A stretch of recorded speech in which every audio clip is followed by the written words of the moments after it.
to the fire service and to the Franklin County Fiscal Court, but we also know that a family is a major part of that dedication, and so we say to you, thank you.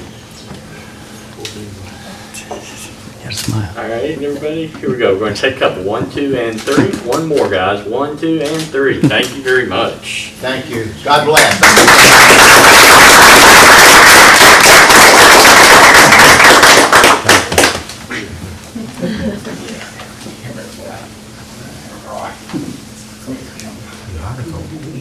As you all know, the fire department takes a lot of time, and I appreciate them for putting up with me and supporting me, and I appreciate what you all do for us as employees.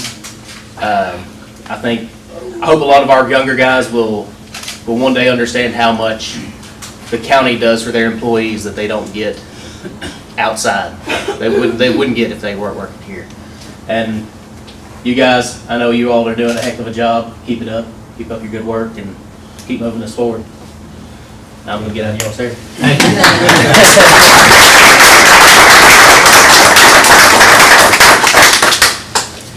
And we have another retirement. Sheriff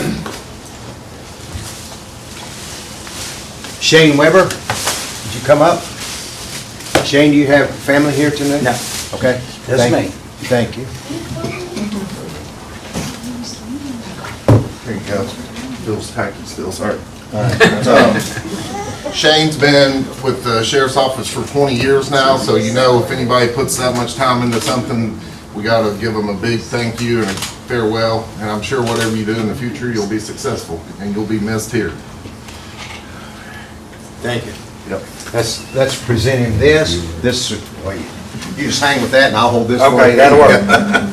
Certificate of recognition for Captain Shane Weber upon retirement for his tireless dedication, honorable service to the citizens of Franklin County from 2000 to 2022. Excellent. God bless you. Thank you. You were a former student of mine. Yeah. It's good to see you.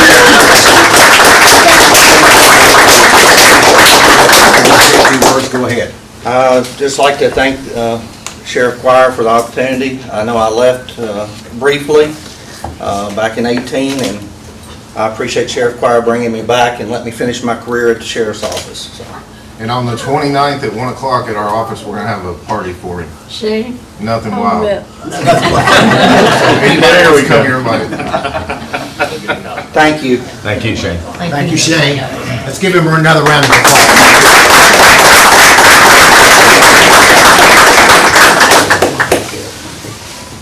Okay. So for families, you're welcome to stay, but we will allow you to move if you need to, if you want to move. Where'd you say?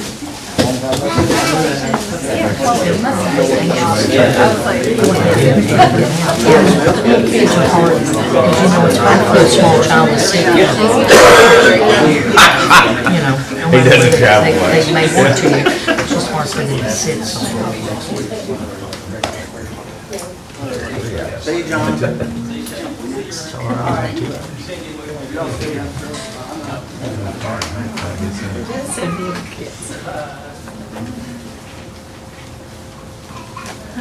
All right, I think all of you see around your desk an umbrella, and knowing the person that put them here, I'm sure it's a cookie, but they're too pretty to eat. They're a lot better to just look at. Eat 'em. And at this time, I want to call Judge Teresa Barton up, and I think Leanne Snelling's going to be with her to talk about a wonderful project that is being proposed for our Franklin. Thank you. And welcome. Oh, Harry Carver too. Okay, I didn't know. This will Andrew launch the Judge Wells, member of the court. It's a pleasure to be here. I'm Teresa Barton, Leanne Snelling. We have Harry Carver as well. We have one more item that's been solidified, so we want to bring Harry into this as well. If you live in this community, you've read the paper, you've been listening to folks around, looked at Facebook, you've heard of Give Me Shelter. And this is an umbrella alley project. Andrew, if you could go on to the next one. I assume you can hear me. I'm sure. Andrew, can you hear? Thank you. Something that, that I had seen in other places and realized that a little bit later that activated alleys have been actually featured in the Main Street program. So we had this idea, I'm just gonna kind of skip through this, there's a picture there of the one in Pikeville. Pretty impressive, fun art installation, if you will. During the pandemic, you know how you're thinking about things that you can do in the community, and I mentioned something to Leanne Snelling. Of course, she took off with it and called Laura Hegg at the city, Blair Hecker. It's one thing after another, and I guess that happened sort of March this year that we just had this idea and it started to materialize very quickly. So we have this project that we're proposing, and it's called, again, Give Me Shelter. And we're looking at, could you go to the next one? I'm trying to skip through because I know you've got a huge agenda here. The what? So this is a project to construct this umbrella alley or the end of Catfish between Broadway and West Main. And of course, we'll extend it if in fact it's embraced. We have additional sponsorships maybe in future years. But to begin with, this is similar to what it's going to look like. We have sponsors who have already started to line up to sponsor the Umbrella Alley project, and they're going to pay for actually the installation side of it, and that would be for the mounting, the wires, the lights, the umbrellas, and then we have folks in the community we're hoping that will come forward and make contributions. As low as $25, you can get a piece of the umbrella, if you will. The great benefit of this is it's going to benefit the CARES Coalition. I'm sure you've heard of the CARES Coalition. They are being formed now. They're sort of at the end of, I guess maybe they're halfway through this grant cycle, if you will, and they have, Blair does a better job at this than I do, but they have a consultant that is putting together the CARES Coalition, which encompasses housing and homeless, food safety, those who have some issues with shelter in the community. It's going to benefit them. So it'll become an umbrella agency, so you're going to hear this 2 or 3 times. We're looking at this as a twofold benefit. Not only the art installation, that we can have the enthusiasm, excitement for the community, but we have this location, people can contribute, and of course it's going to benefit others in need. So that's the whole point of that. At this point, I'm going to turn over to Leanne. She's going to talk a little bit more about the stakeholders and the community fund and how that's going to work. Step out of the way. Good morning. Good morning. We have a list of stakeholders, but honestly, let me start with the fact that really everybody in this community is a stakeholder. We obviously are, we were bored during COVID because we couldn't go anywhere, and we just started talking. And sometimes that's good and sometimes it's bad. But, we have a team that's working on the fundraising efforts. We're currently looking for the key sponsors, the big sponsors. The city of Frankfort, of course, is a stakeholder. You all are a stakeholder. Because all of this is going to help tourism as well as take care of the people in need. Downtown Frankfort Incorporated, DFI, the Franklin County Community Fund, and I'm going to let Harry talk about that in just a second about what that is. Frankfort Tourism, all of the property owners, and the CARES Coalition, which is this new entity that we're hoping really just to get their seed money to get them up and running and started. Harry, do you want to tell them a little bit of Briefly, I'm sure you all have heard before about the Franklin County Community Fund. I know we've talked about it, and I'd love to come back sometime when you don't have such a big agenda and talk about the Community Fund and what we've been able to do over the past few years and what we see happening down the road. But over the past few years, we've created and grown an endowment that'll help this community from here on out. We're trying to grow it now. But the other thing that we have done, and what's important, is that not only creating an endowment to help future generations, but also to raise the level of community philanthropy in Franklin County. How do we grow the pie? How do we get more folks to give? And how do we help nonprofits either that are struggling or trying to get started? So talking to Leanne and Teresa, this seemed like a great opportunity for us, to serve as the fiscal agent for this project until the CARES Coalition gets their 501c3 status. So we're excited to be a part of this project and hopefully make it easier for folks to give. We'll go live, I believe it'll be a week from today, with a website that'll allow people to contribute online and make it easier. The Franklin County Community Fund is affiliated with the Bluegrass Community Foundation based in Lexington, and we're part of their service area. So we have a lot of the tons of back office support and everything to make this possible and to make it as smooth and seamless and make folks that are giving comfortable with how the money is being managed and taken care of. So I'll shut up now and I look forward to coming back sometime and talking more about it. Hope you will. Something I want to add is adding the Franklin County Community Fund to this, we've been able to lower the administrative costs significantly. Originally, we had a different route for the 501c3. It's going to be in the neighborhood of 1% or less to administer the fund, which is huge, because you know that's what everyone looks at when they want to give. They certainly do not want to make a contribution to something and there's a lot, a high administrative fee. I want you to finish up, but I do want to make sure that we talk about November, candlelight. Yes. Yes. Homeless. Can we see the next slide? Sure. All right, so the timeline, it's moving quickly. It's moving very quickly, I think more quickly than we imagined it was going to. In July this month, and of course we're more than halfway through this month already, final approval, we're finalizing the budget, the fiscal agent, which I think we now have locked in. We're going to launch the fundraiser at the Downtown Concert Series, as well as we're going to be flooding social media with this. During August through October, we're going to be fundraising. They'll be working on the design of it, and the nuts and bolts of it. We'll purchase the umbrellas. We'll do all of those things, and then the infrastructure will be installed. In November, we are going to have a dedication.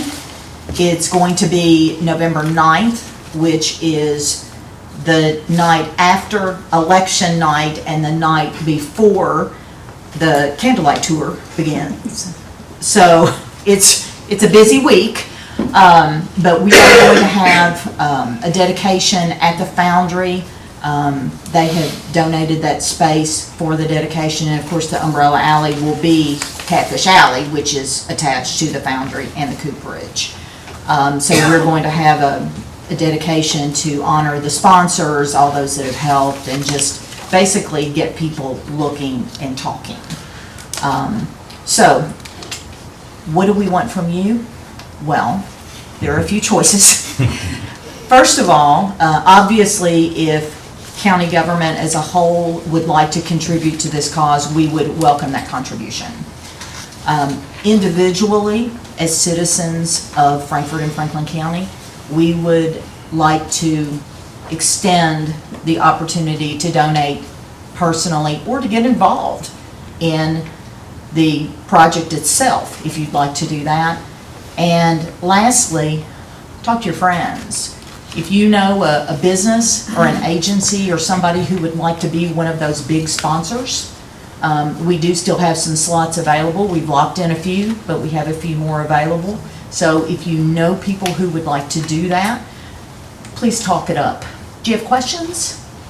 Yeah, if you don't mind, I'll start. And first of all, thank you, Leanne, Judge Barton, Harry, thank you so much for being here. What an exciting opportunity.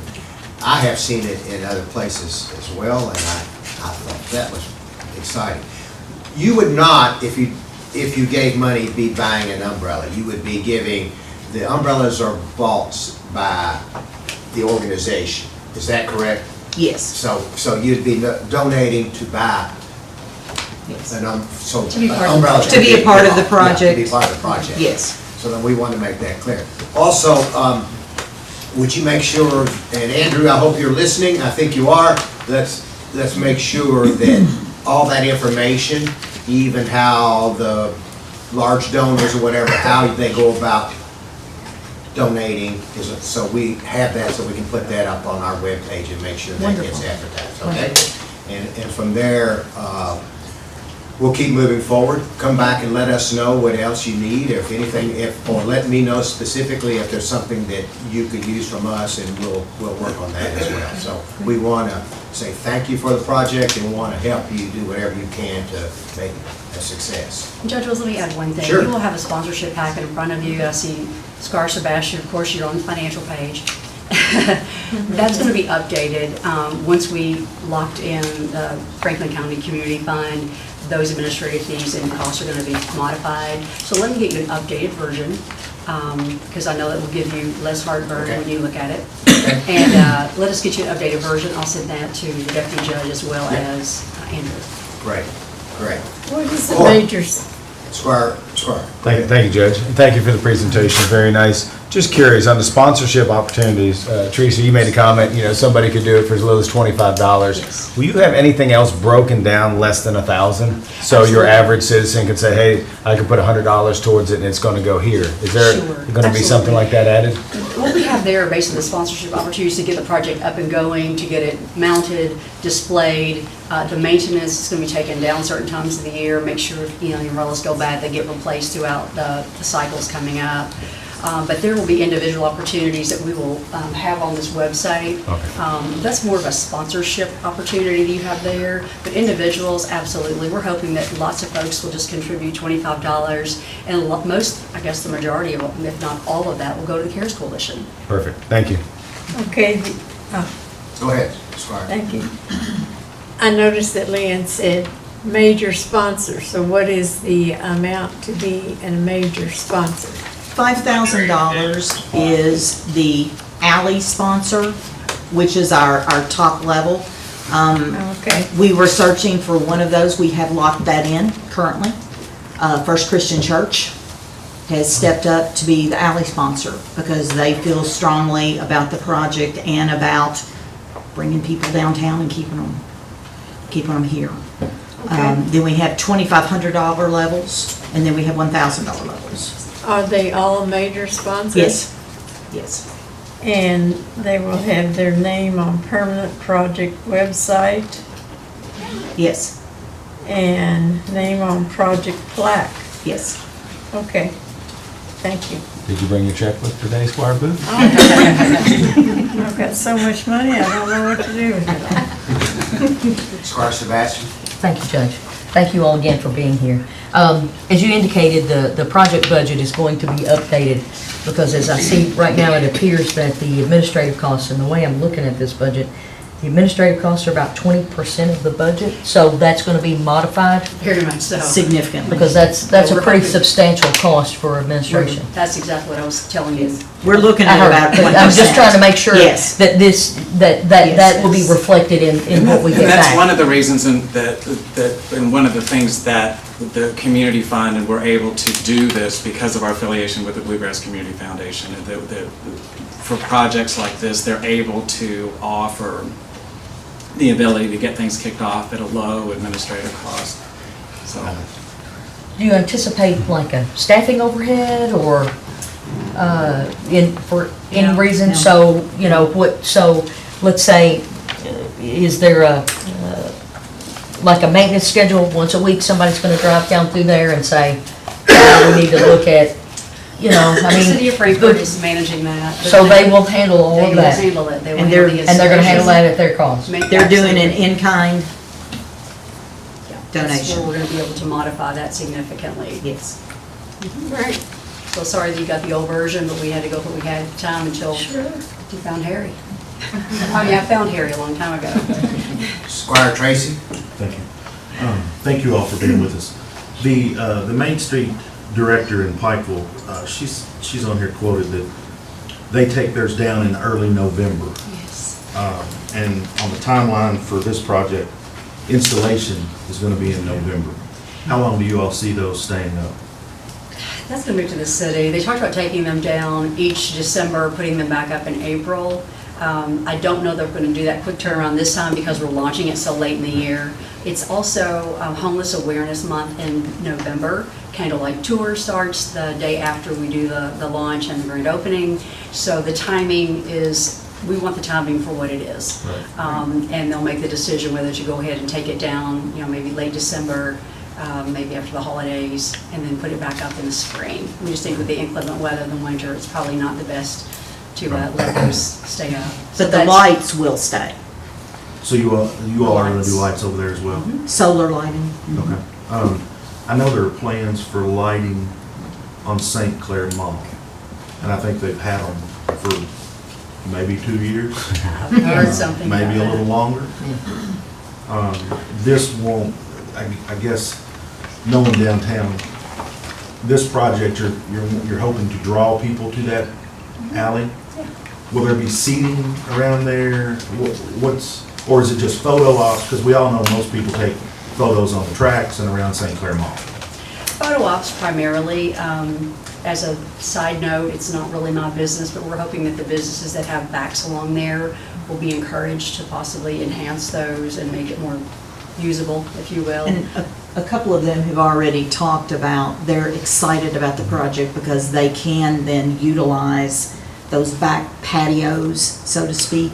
Marble Bibbs has one, a few of those businesses, I think Mi Fiesta has one, that they're hoping that will draw people. So potentially you could see the city closing that street off like they do St. Clair to offer outside seating per se for those areas? That's also, that's I don't know. way out of our Yeah. purview. It's an interesting idea. I hadn't really thought of it. But I think it's a thoroughfare with a parking garage, and you'd have to cut through your garage, the parking lot that you guys rent. So I don't know. That's, again, not my call. I don't want to get ahead of us. But we think it would encourage folks to kind of beautify the backside Absolutely. and utilize it. Thank you. Yeah. The one I've seen, and I can't remember, I believe it was somewhere in Florida, but anyway, it was still a drive-through. It was not a sit-down type restaurant spot. However, 35 years they've been talking about St. Clair. I was there when they were talking about Heidi's St. Clair. It would be a good idea. Maybe we could expand the umbrellas too. I'm just thinking safety reasons. Exactly. If you got people cutting through and, people are doing their photo ops and things of that nature, just safety. So. And I think that's something the city will address at some point, because I know between the Foundry, the weddings, and the Cooperage, there are a lot of events that go back and forth there as well. Yeah. Thank you. Sure. Anybody want to Write a check? start a? I've been saying that a lot lately. I'd like to, personally, I'd like to see what the city does and what their in-kind value would be, and I'd like for the county to go into competition with the city and see what we can do to compete. We would with love them. that. All right, so stay in touch with us and come back to us when we get. Sure. Just tell the city that we're watching and we're see what we can do. I think I hear a Right, challenge. Squire Muller? I'm all for it. All right, I let's think do I hear it. a challenge on the books. I hear, there is a challenge on the competition. table. All right, It's not fighting a duel with a deadly weapon, right? all right. Anything else? All right, thank you all very much. Thank you. Great idea. Thank you. Great idea. Okay, the next item on the agenda is, we have a guest I haven't seen in a long time. Ryan, welcome, and let's get the final, maybe it's the final update on the ESG project at the jail. I know there's some, and switch hats, Judge. Okay, hi, I'm Teresa Barton with ESG. All right. I do want to thank you all so much. Gosh, Judge Wells, Fiscal Court. If I start naming staff, I know that I'll forget some of it. Robert Hewitt, the jail staff, every single person, the fire department, all along the way. You all have been phenomenal to work with. It has been our absolute pleasure and honor to do a project of this magnitude in Franklin County. We feel like we've truly made a difference, not only in your efficiency, but just being good stewards of county tax dollars. So I want to give you my personal thank you. Ryan here is going to give you the final update of the project and the closeout. He's going to give you the details of that, but I just wanted to make sure that I told you how much I appreciate working with you all. The engagement, the Energy Committee, you guys were great. You asked great questions. You held our feet to the fire, and that's exactly what I would expect. So just want to tell you how much I appreciate us having the opportunity to do the project here in Franklin County. So, Thank you. Ryan? Ryan, welcome. Thank you. Thank you. Good to see you back. Yes, good to be here. Yeah, just wanted to give an update of kind of how the project went. I know you guys were busy, so I'll kind of hit the highlights here. I just want to go over each ECM that we did. So we had the lighting upgrades. We did at 313, 315, and here at 321, road department and fire stations. That work started in January 2021 and finished in February 2021. And then the jail, we started that in March of 21 and finished that in the same month. So we got our feet on the ground and really knocked that one out. So the water conservation, we did work there at the jail.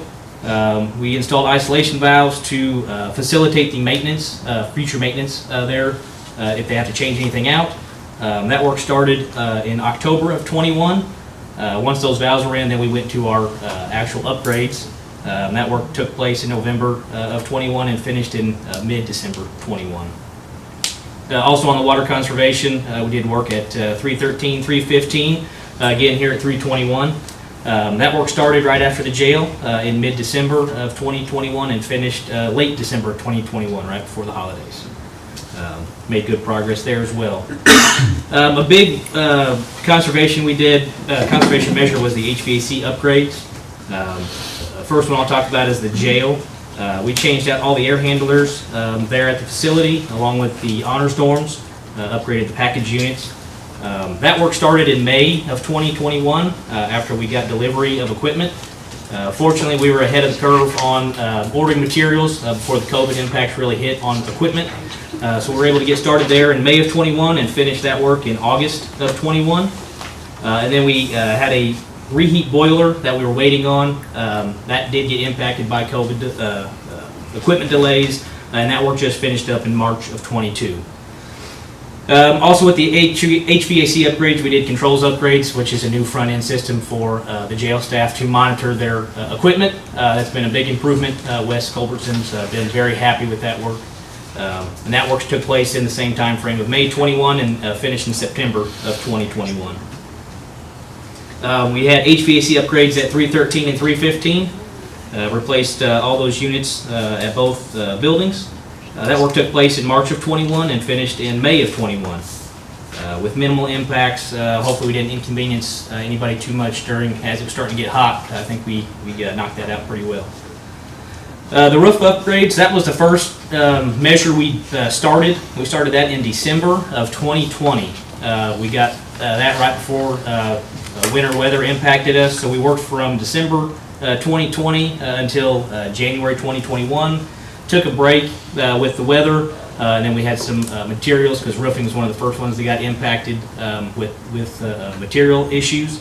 But we resumed that work in March of 2021 and finished in July of 2021. And that was a complete upgrade and removal of the old roof at the jail and put a new one on. We also put in skylights at the, they call them exit vestibules, just to cover those up, keep the weather out of them. Those have been a big improvement. And it'll help save the longevity of the new doors that we installed. Backup power generation, that is at the jail.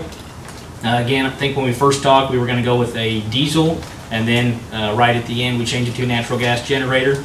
So we got all those items worked out. We set that generator in July of 2021.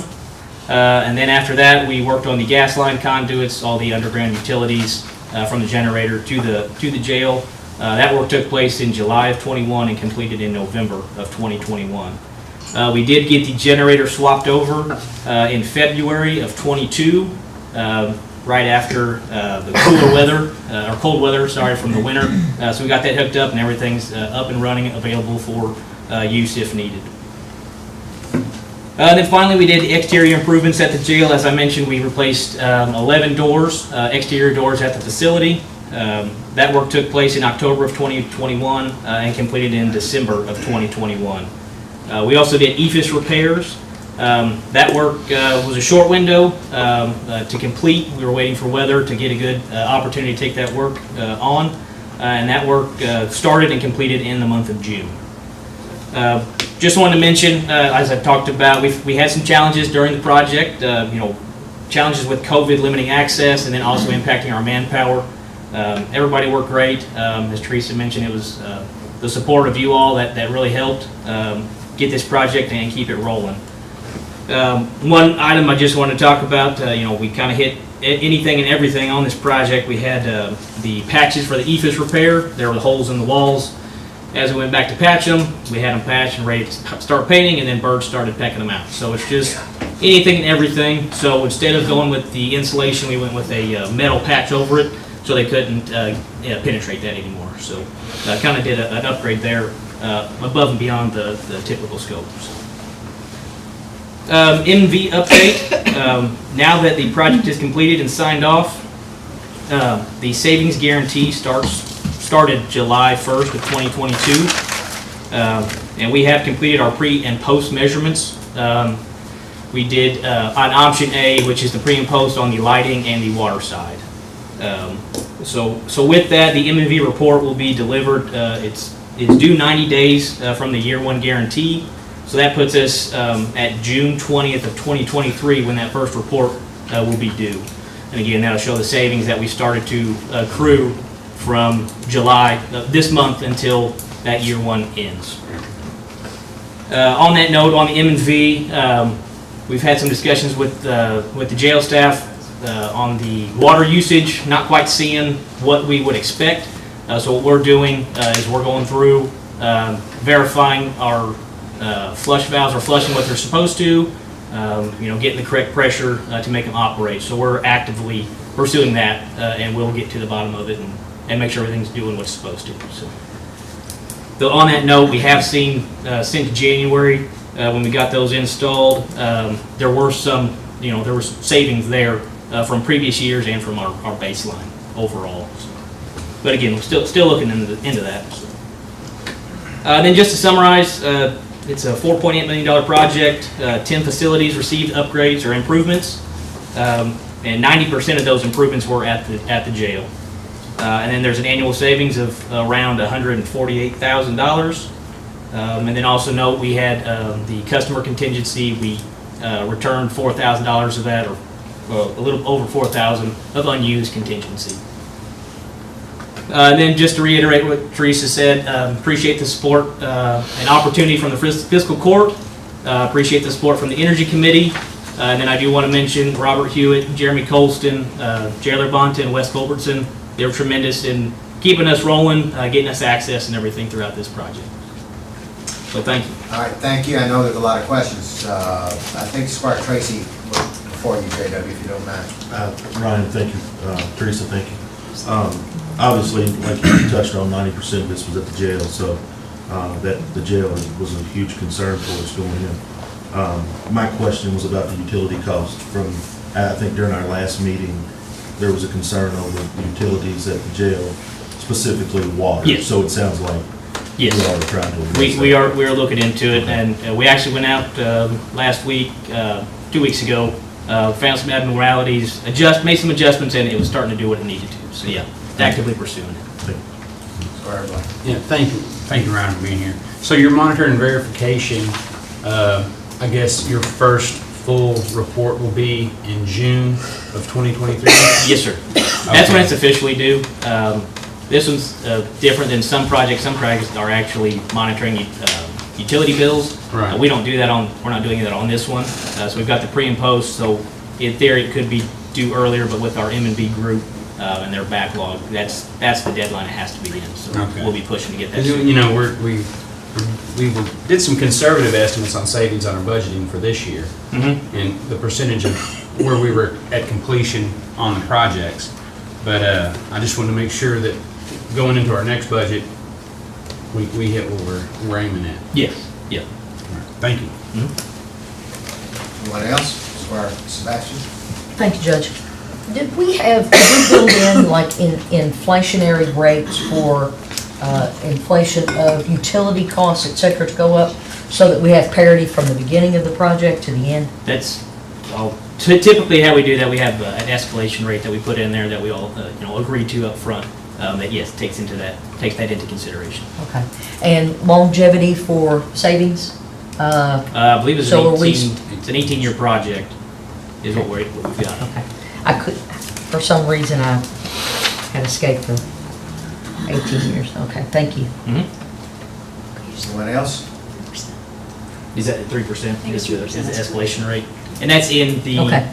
M&V attachment B, I believe it is, or I exhibit could get B that to you, Squire. Yeah. I think it's attachment B. in the contract. It's the escalation rates based on the utility.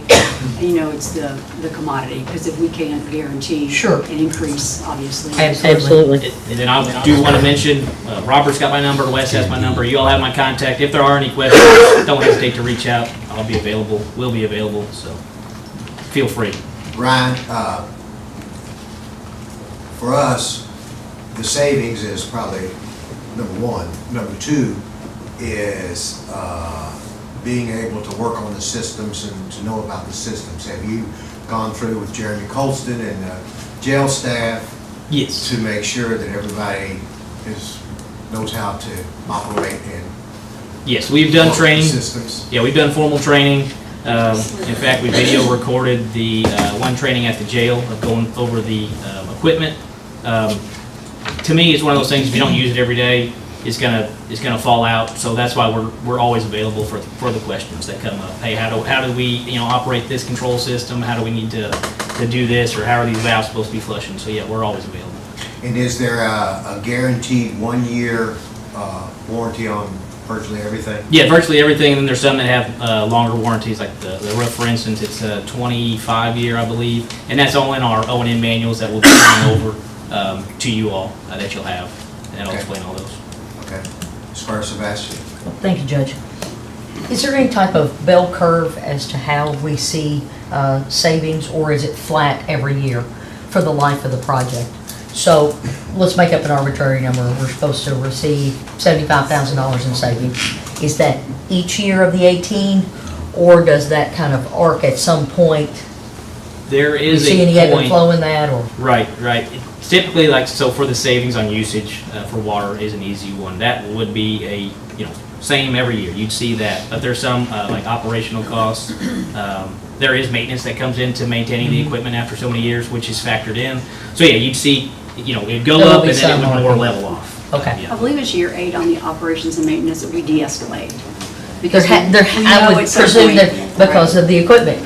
I mean, as it ages, it is less efficient, We're one of unfortunately. the only ESCOs, honestly, that actually de-escalates operations and maintenance savings after about year 8, because we know that's when you're gonna have some service calls.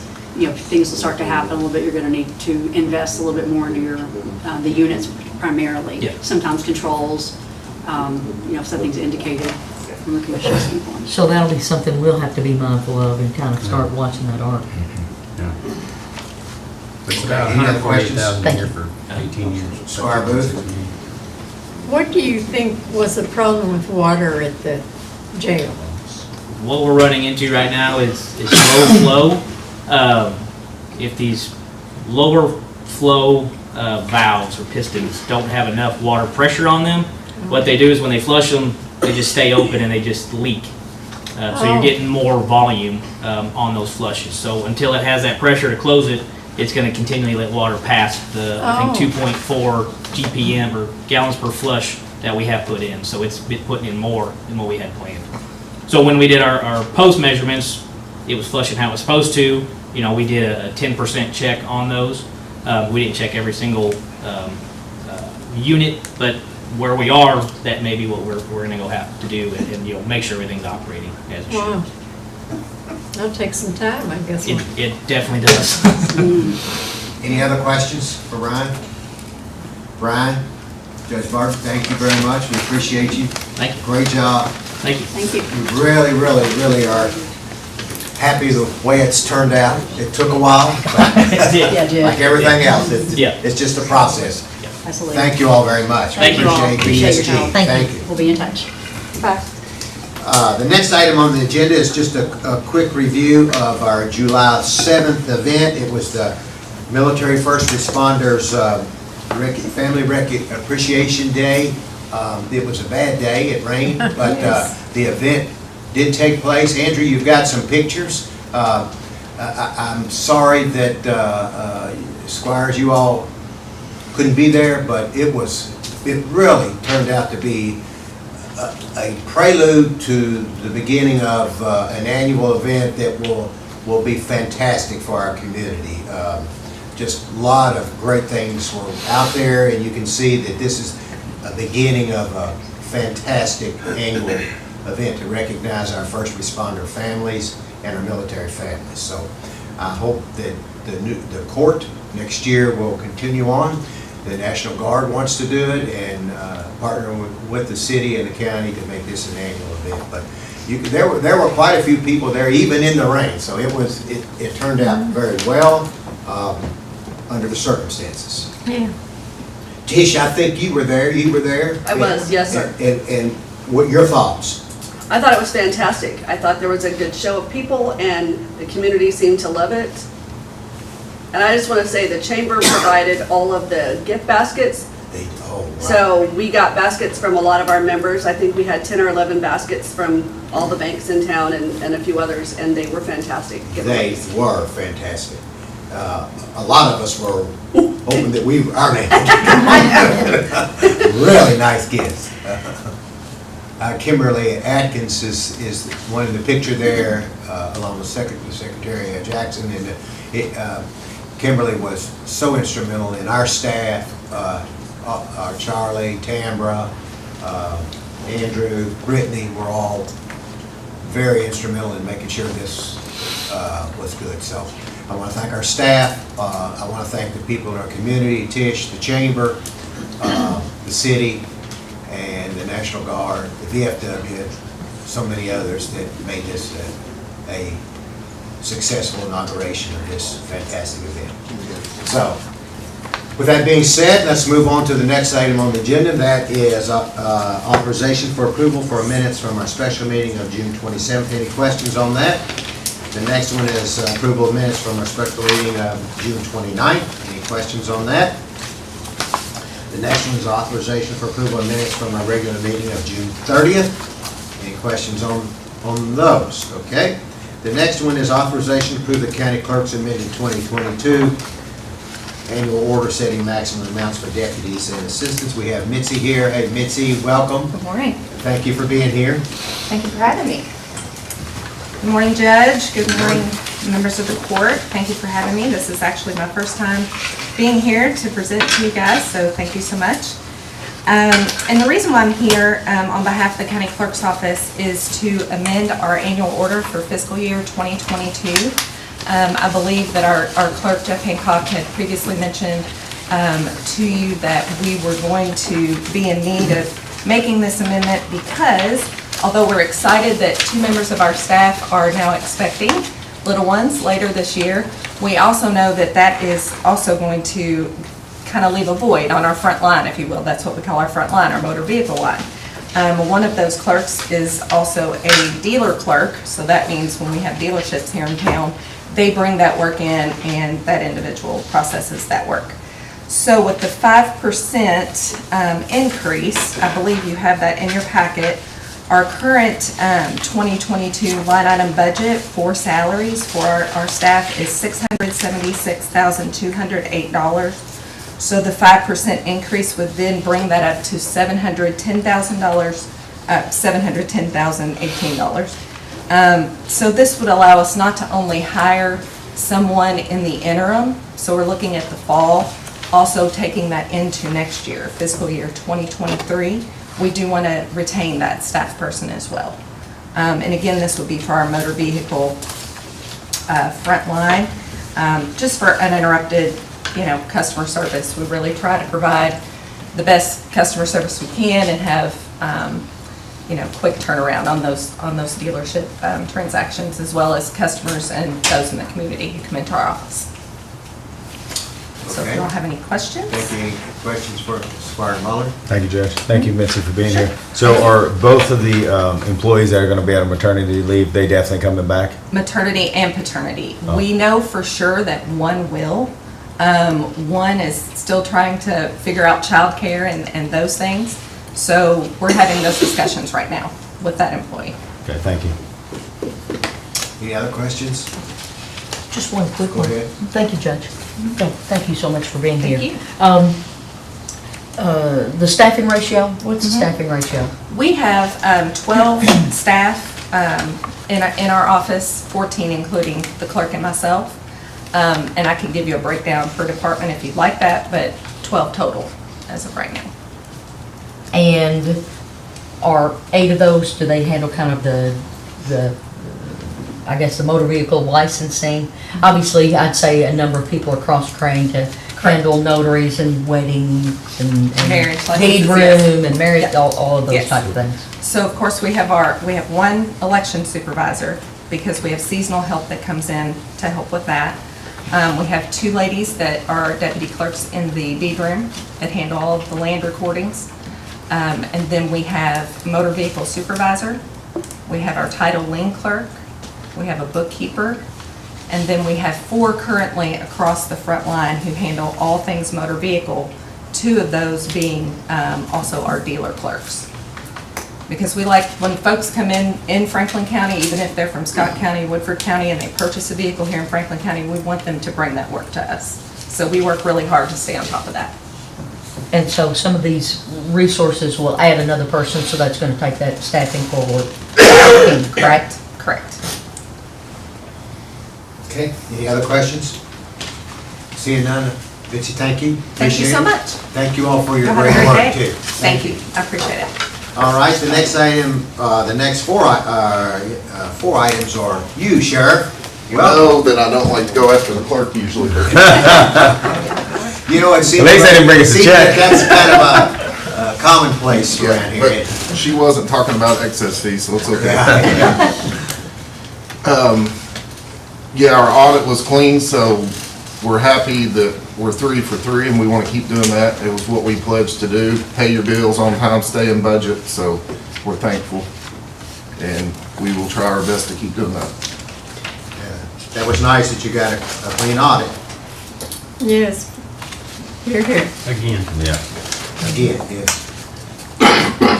Your next item is surplus for the purchase of a gun. This one is for Shane Weber. It's kind of what you do in policing when you retire after 20 years. We buy your service weapon, so we'll take up money around the office and friends and family, and that money will go back towards a new gun. And we will transfer that out of our name into his name. Okay. You use a dealer to do that, right?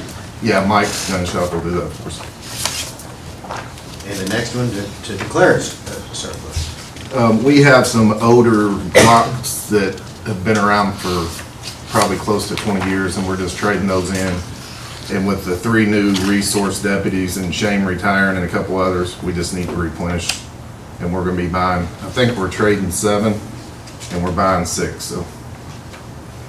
So, this is a question that I think the court needs to be thinking about. You can trade in your guns for new guns. What I've run into here, and I've talked with Keiko, and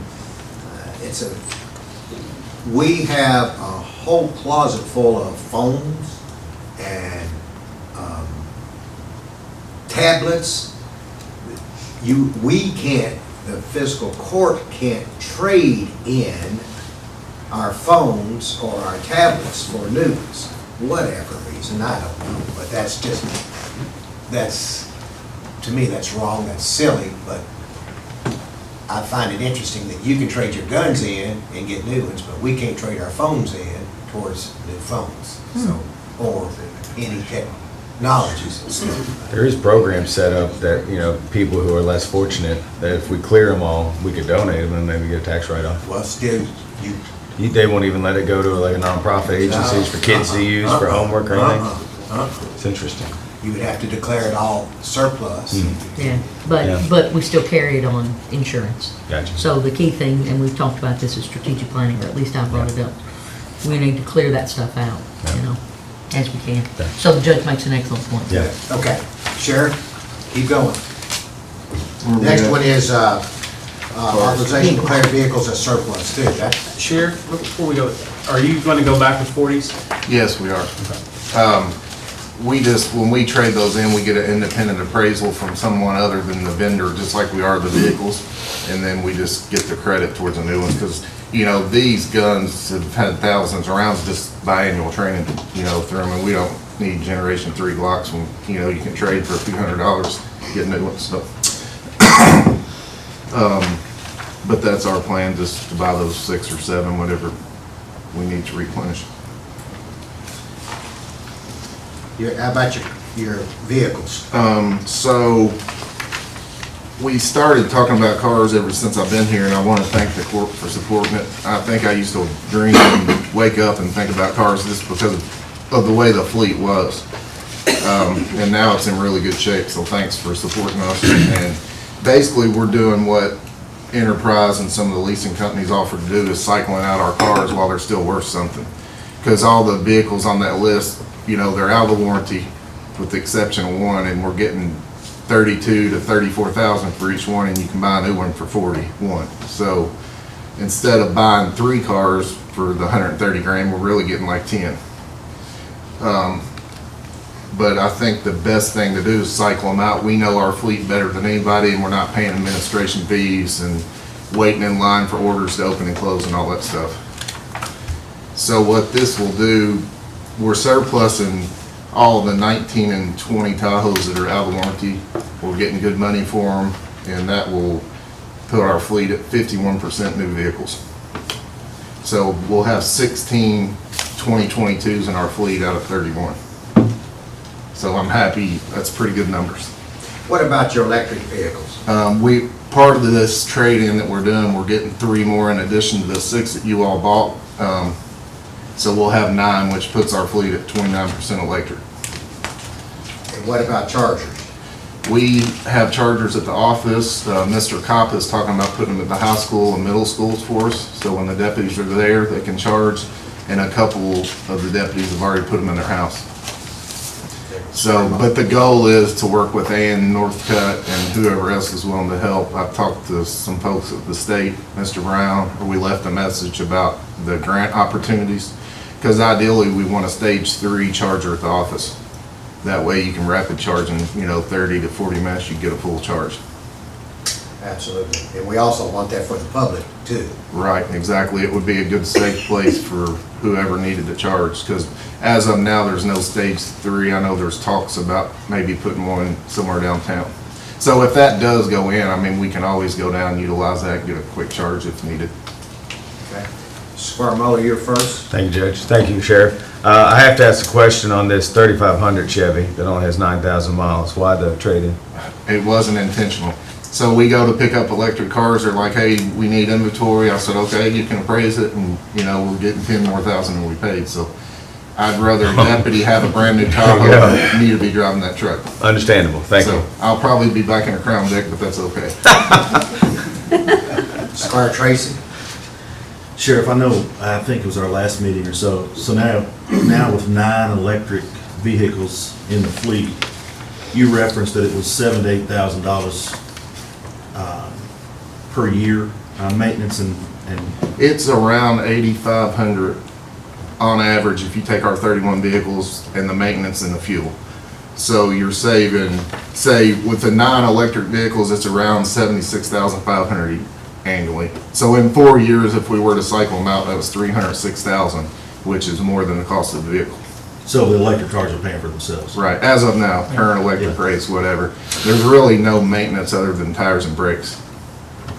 You referenced the 3 additional SROs, so that'll give the school system 6. Yes. On, I guess, at their campuses, and they're going to drive the electric vehicles. Right. I know with the new legislation that's passed, they're wanting those SROs to stay at school. Yes. Is there a plan for that? Yes, what's gonna happen, we actually have 6 at the school, so each high school and middle school will have someone there almost all the time. With these electric vehicles, we're not putting cages in them because our intention is we have a 7th deputy that's actually gonna be teaching DARE, doing community events and covering when those guys are out of school. So he will also transport, if they were to have a prisoner, it happens. That's a lengthy process with juveniles typically. It could take a whole shift. So we don't want our deputies leaving the school, we want them to stay there. So what's gonna happen, we'll transport whoever, they'll do the paperwork, and that way the school's not exposed. Thank you. Squire Sebastian. Thank you, Judge. Just a quick question about, you said there won't be any kind of cages in the vehicles. So what will we need to do to upfit those for the appropriate use? The upfit on those are around 5,000. We're putting stripes, lights, radio, and computers. Computer. Right. Not gonna have radars and cages because it's not what they're here for, We won't be running traffic or transport. Now, cages will be available later this year, so we may end up putting them in maybe half of them, who knows. But at this time, we're gonna see how it works. But we won't be transporting anybody in a car without a cage. Okay. Thank you. Squire Blackburn. You were talking about charging stations. Did the dealer help out at all with any of Well, that? if you look on GM's website, it says each purchase, but it doesn't apply to government deals. Because if you look at the sticker price, we're getting them for around 4,000 less. Right. And it's a $30,000 car, but I asked them and they was like, it does not apply to state contracts. Because you got a good deal. Well, if you know, I know for sure, because I'm doing it right now, buying a car for yourself, you're paying sticker price. You're not getting a good deal. Not right now. So it's the same theory. I mean, we've already got a discount, so they're not gonna give us a charger. But it says on their website, if you buy an electric vehicle, that they will put a charger at your house. Unless Which you're- may be true unless you're if you government pay agency. sticker, right. Yeah, it makes So is it about $1.48, $1.50 to charge one? I was told when I met with the plant board that at current rates for a full charge, it's around $4. $4, okay. Thank you. Okay, any other questions for the sheriff, or any of those, on any of his 4 items? Well, I want to make a comment that $4 is less than a gallon of gas these days. We're going that way. Yeah. That's pretty cheap for a full charge, isn't it? Because I was I seeing average that 5 it's to 6 on ours. $5 or $6? Yeah, it's about what ours is. For a full charge? Okay. And hey, don't hold me to that, but I remembered in my mind $4. Maybe it's more. You know, another thing, Sheriff, you and I have talked about this, and I'd love Ann to start looking at, is solar. You know, there's no reason we can't put solar on top of your facility or even the schools, charge them for free. Well, I guarantee you, my garage is probably the most efficient if you look at the electric bill because it's spray foam. Yep. And I mean, it is really easy to heat and cool that thing. Yep. Okay. Talking about the shop at the Yeah, office. okay. I thought you were talking about your personal business. All right, Sheriff, thank you. Thank you. Stay safe. Okay, the next item on the agenda, Councilor Sparks, are you on? This, in Tambra, this is the first reading of an ordinance amending the operation of County Fiscal Court, Chapter 30 Administrative Code. This personnel administration, methods of filing for vacancies, compensation plan, classification of employees, and adding a section for county-issued property to employees. So this is just a review of this. The vote will be on August 12th. Canberra, you want to answer any question? Anybody have any questions on that? Or Councilor Sparks? Y'all, I'll just say this, I hope you all got a copy of it. Ms. Harry focused in on it, drafted the ordinance consistent with your all's instructions here a couple weeks ago. She'll only go in as one ordinance change, and I think it looks good. It seems like it expressed what you all wanted it to be done. All right. All right. There's no questions on that. Let's move to the next item. Thank you, Counselor. You're welcome, sir. The next item is the first reading of an ordinance amending the table of special ordinances, Section 1, the zoning map for a 49.96 acre property identified as on the TVA map located at 3730 Peaks Mill Road from rural residential to agriculture. There won't be a vote on this. Robert, would you talk about this issue, please? And Robert, by the way, you are 1, 2, 3, 4, 5 others after that, or all together. Excuse me, Jason, let me pull my agenda back up. I apologize. 1 second. This is Item item 11. number 11. Okay. My apologies. I had someone in the office with me.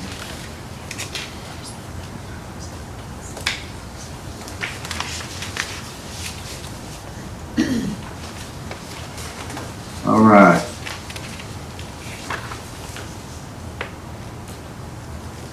Okay, so referring to the ordinance on Peaks Mill Road. Yes, sir. Okay, so this is a request by the property owner to go from rural residential to agricultural district at 3730 Peaks Mill Road. It's 49.96 acres of property.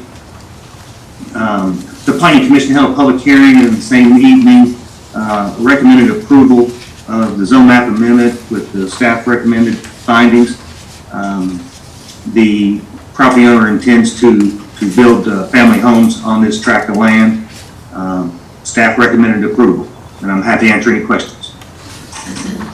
Robert, the first question I'd have for you is, what's the difference in having more homes on their property from rural residential to agriculture to AG, from RR to AG? What's the difference? Well, in this case, well, in all cases, if you own more than 10 acres out in the rural area, you're classified as a farm. And so rural residential zoning only allows one structure for every acre and a half. And they have to be individual lots.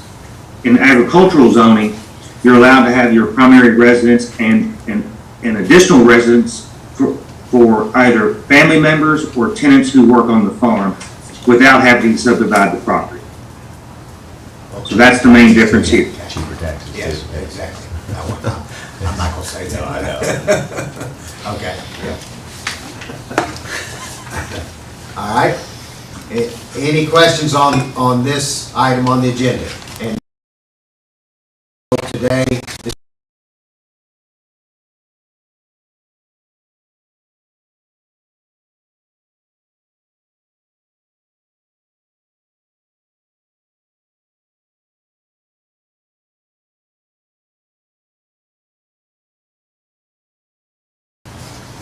Yes, they can have multiple homes. Multiple homes, okay. Had anyone try to, pack 10, 15 homes, that I just haven't had that happen. Of course, that would raise a red flag with me if they attempted to pursue that. Because we can still regulate it, either by the issuance of a building permit for each structure, or they can elect to go farm exempt. Either way, by the county's ordinance, in order to obtain an electrical inspection or electrical service, you have to either obtain the building permit or the farmstead exemption. So there's no way that they can sneak a house in without us knowing that. Okay, thank you. any other questions? All right, Robert, let's go to the next one. This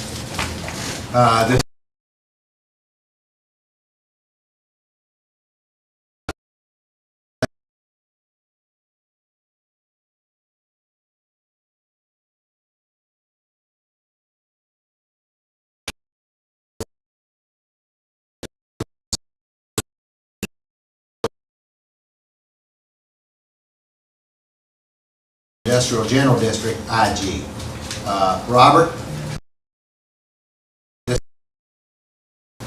All right, so as the court recalls, this was an item that was brought to the court back in 2020 for a zone map amendment from agricultural to industrial general. At that time, the Planning Commission recommended approval. The Fiscal Court held their own public hearing and ultimately denied the map request. So 2 years go by and the applicant filed once again for the zone map amendment from AG to IG. The Planning Commission held a evidentiary hearing, took testimony and evidence into the record. They tabled the item for the preparation of the summary by their recording secretary and reconvened the following month. At that time, they established findings of fact and have recommended to the Fiscal Court denial of the application to change the zoning. So therefore, since it is a denial, it's being presented as a resolution to, uphold the Planning Commission's recommendation. What are the other options, Robert? If the court wants to reconsider this case, they could either request a transcript of the hearings and then establish your own findings of fact and overturn it by an ordinance, or the Fiscal Court can conduct their own public hearing, a de novo, in which you start fresh. You have your own public hearing, new testimony, new evidence into the record, and then you establish your own findings of fact and would once again by ordinance, if you choose to overturn the Planning Commission's recommendation and approve it, or you could, after that hearing, reconvene and pursue the resolution that's on the agenda for today. If you choose to either request a transcript or conduct your own public hearing, I would recommend that you table this resolution today, and then it can be brought back up at a later date. As always, remember, per statute, the fiscal court must take final action on a zone map amendment request 90 days after the planning commission's recommendation. And that date falls in September. Okay. All right, Court, What? your thoughts? You want, so basically, Squire Moore, I'll let you go first.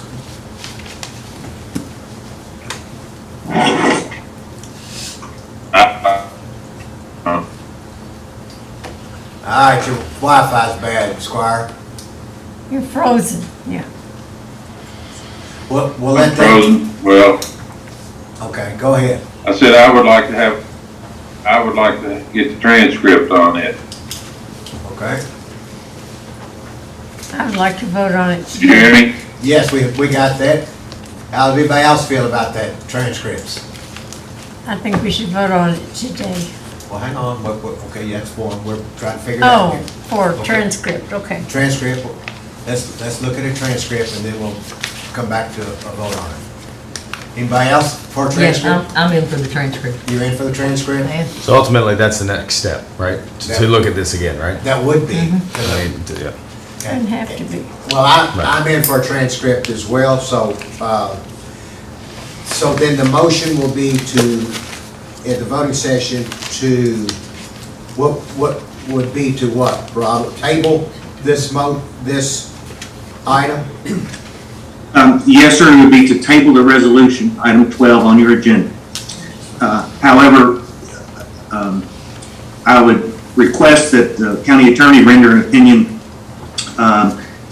As a result of COVID and all these meetings going virtual, would it be possible in lieu of a transcript for the fiscal court to actually view the video and audio of the meeting itself in lieu of? Okay.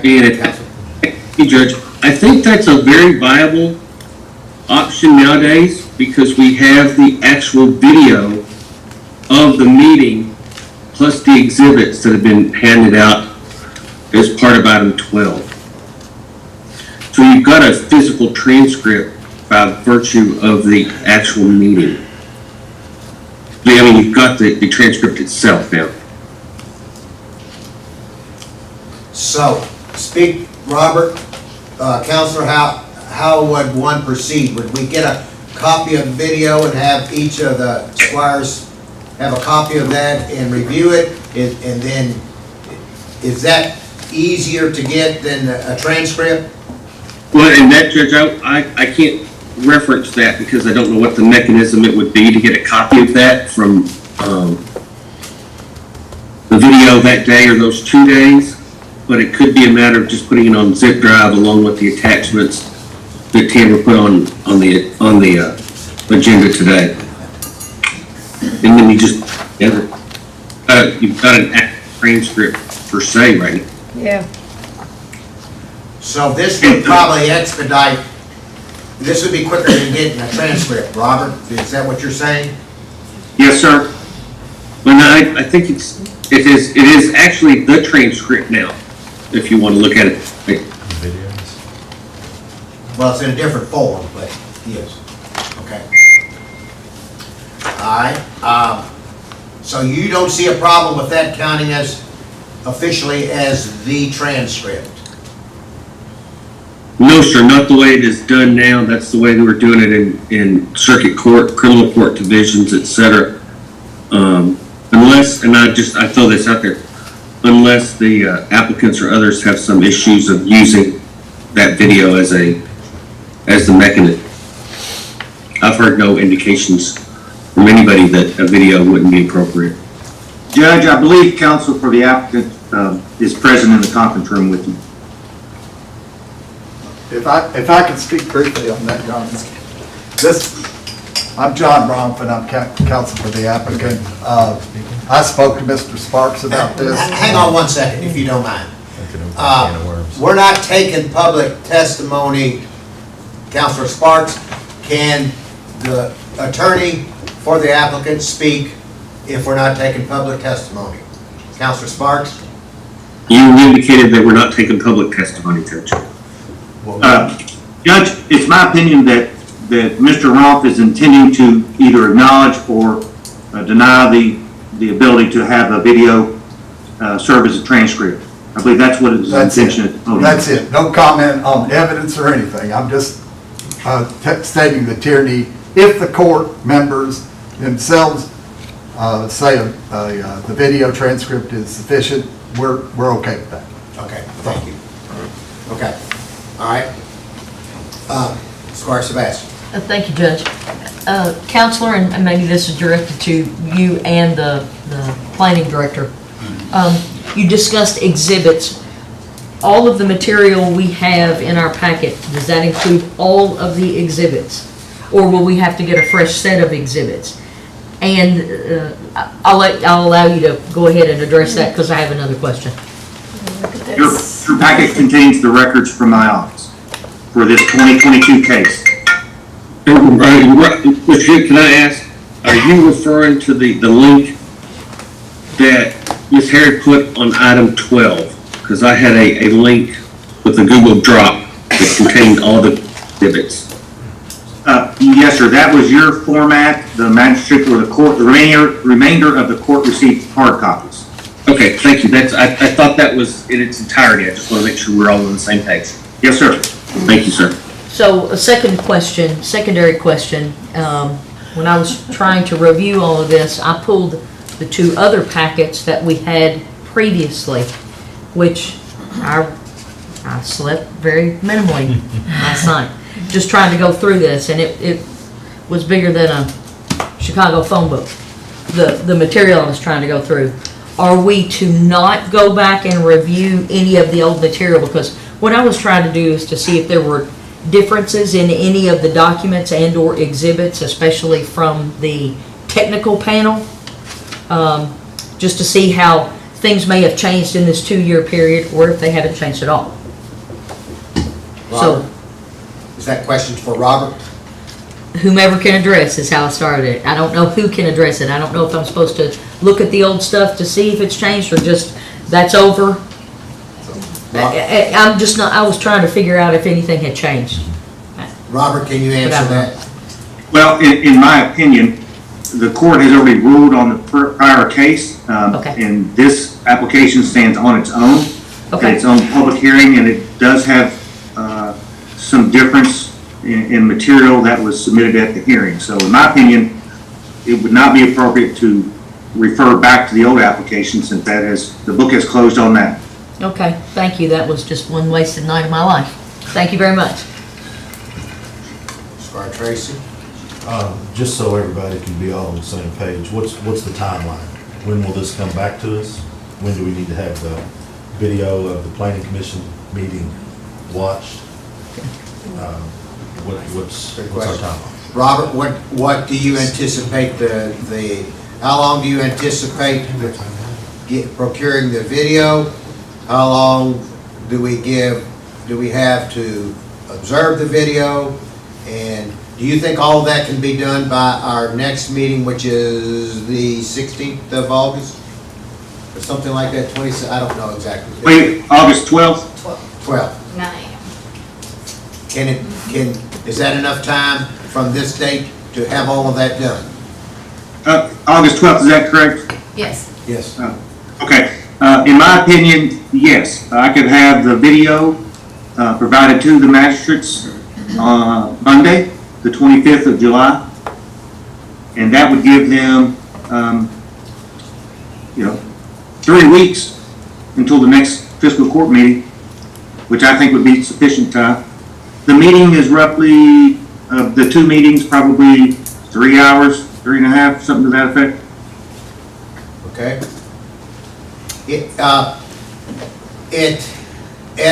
Then on the August 12th meeting, what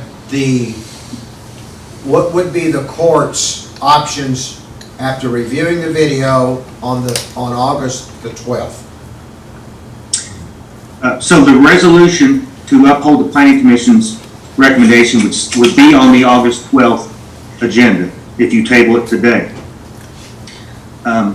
I can have prepared an ordinance to approve the zone map amendment available to the court after they have established findings of fact on the 12th. So it could be included in either other business, or it can be on the agenda as a regular item that I would modify during the meeting. Would the court also have the option of doing another public hearing on that date, to come up with a public hearing sometime between that date and the September 4th deadline date?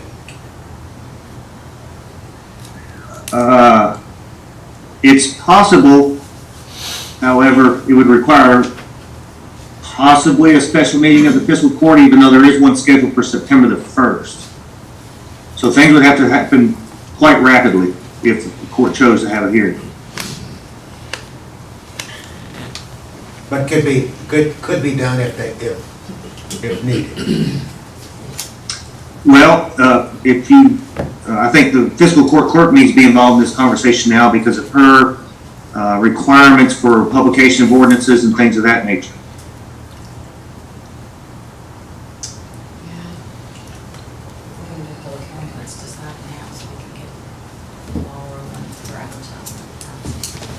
Okay, Tamara just suggested that if the court wants another public hearing, that we need to go on and declare it now to make sure that we meet all the timelines. Squire Tracy? Judge, between all the phone calls and emails that we've received over this, I think a public hearing, I don't know if we would hear from anybody different than who we've already heard from. So I'm not sure a public hearing would be any different from the information we're getting today, last week, yesterday. I agree. That's just my personal Okay. opinion. I just don't see that it's. All right, there, thoughts? Tracy, Muller, you agree on that?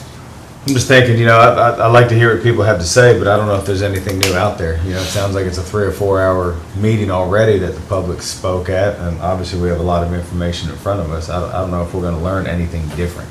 So, Okay, then. that's where I am.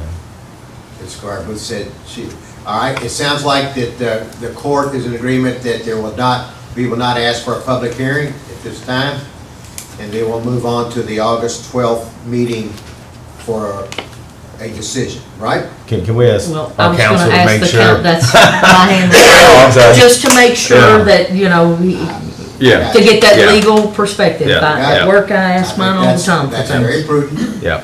I'm just trying to recapitulate what's going on. Squire, Absolutely. Counselor Sparks.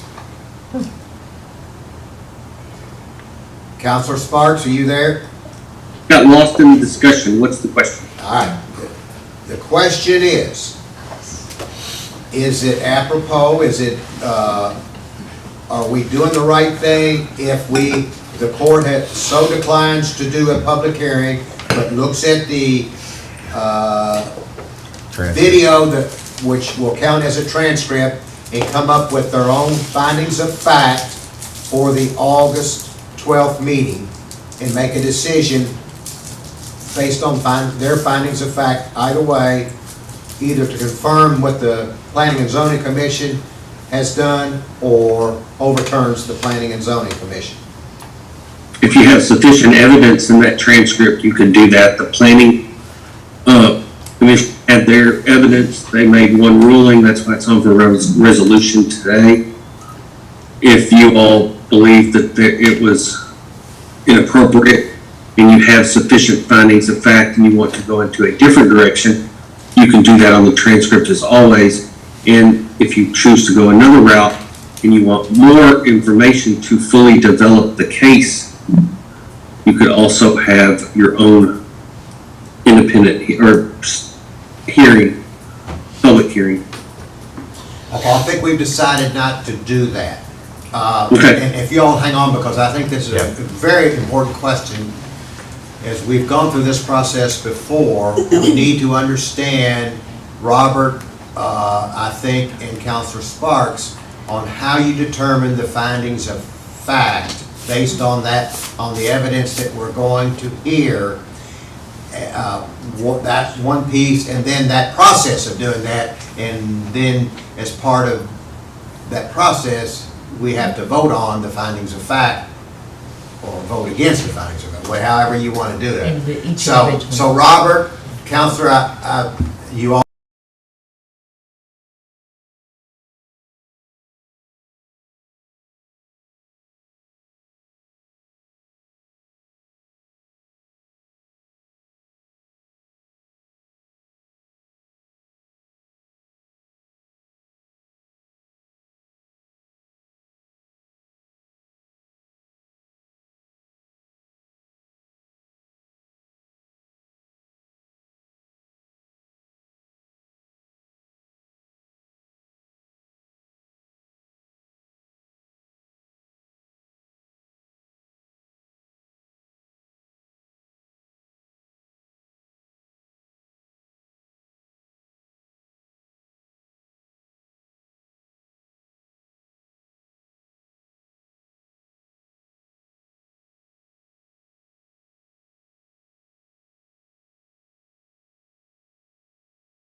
Question, the fiscal court, when establishing findings of fact, would base that upon both the testimony and evidence entered into the record. That is correct. So if you find something in that packet you wanted to say, that could be used. I see. everybody understand? Everybody, And what's the 90 days after that meeting, September 4th? Around the 7th? Oh, I thought you said, okay. The meeting was the 9th, right? Of June? I don't know. I'm sorry. Right. Robert, is that what we counted? Is it September 4th? It's on the calendar in that. You're very lucky. We need to make sure we can have that. September 7th. Tracy? Just so everyone is on the same page and aware, this is a normal process, right? This is normal. Yeah. Okay. Just so everybody's on the same page and there's no confusion. Yeah. I think we've done this before. Yes. Maybe two. You did just a little with one or another matter that you just took the first reading on. September 7th. We had 90 days of September 4th. We started day 1 on July 28th. So our second meeting is on 28th? September 1. No. Well, that can't be right. That can't be right. It's from the planning commission's finding, right? From their meeting. Yes. Oh, yeah, that's right. Okay. Robert, what was the last date? I don't know what we. June 9th? Because we were counting, like, public hearing dates, advertising dates, ordinance dates, so.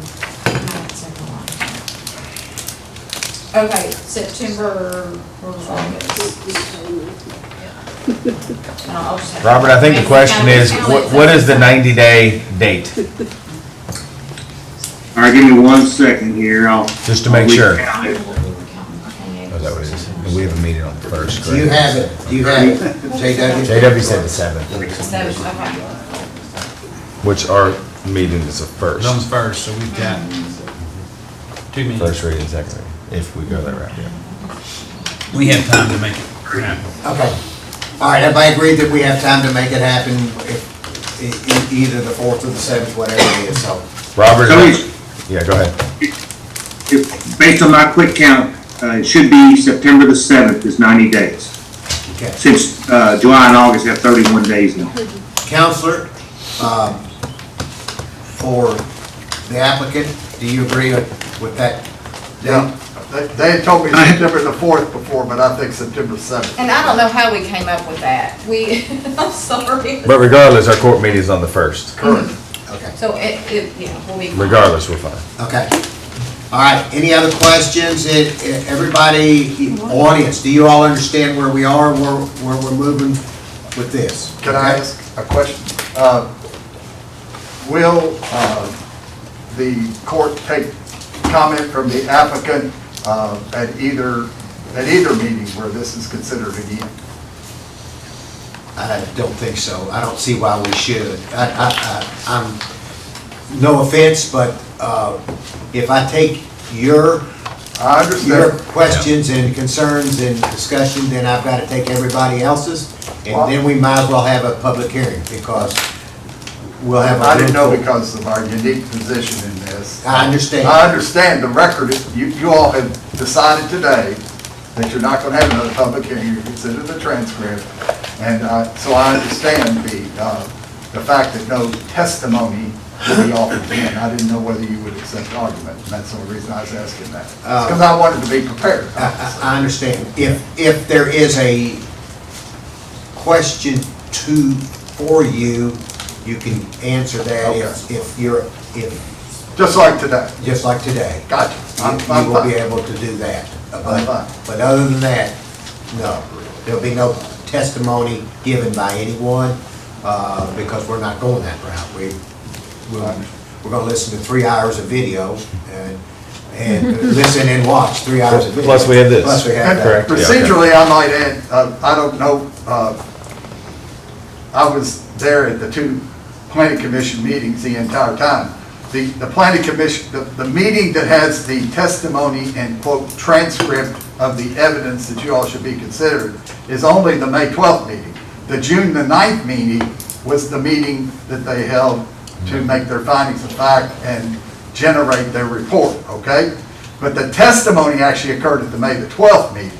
So the testimony that you would hear, there was no testimony taken at the June the 9th meeting. So I don't know whether Robert, y'all can rely on your counsel and Mr. Hewitt to tell you what's what, but in our opinion, the testimony was May 12th. All right, thank you for bringing that up. We'll let Robert and Councilor Sparks talk to us about that. Well, I'd review every bit of it, just like it is the actual transcript of the record. That's what I concur. So both meetings, Yes. correct? Okay. Okay. So we're gonna watch both meetings, and Robert, you make sure that we have videos of both meetings, please.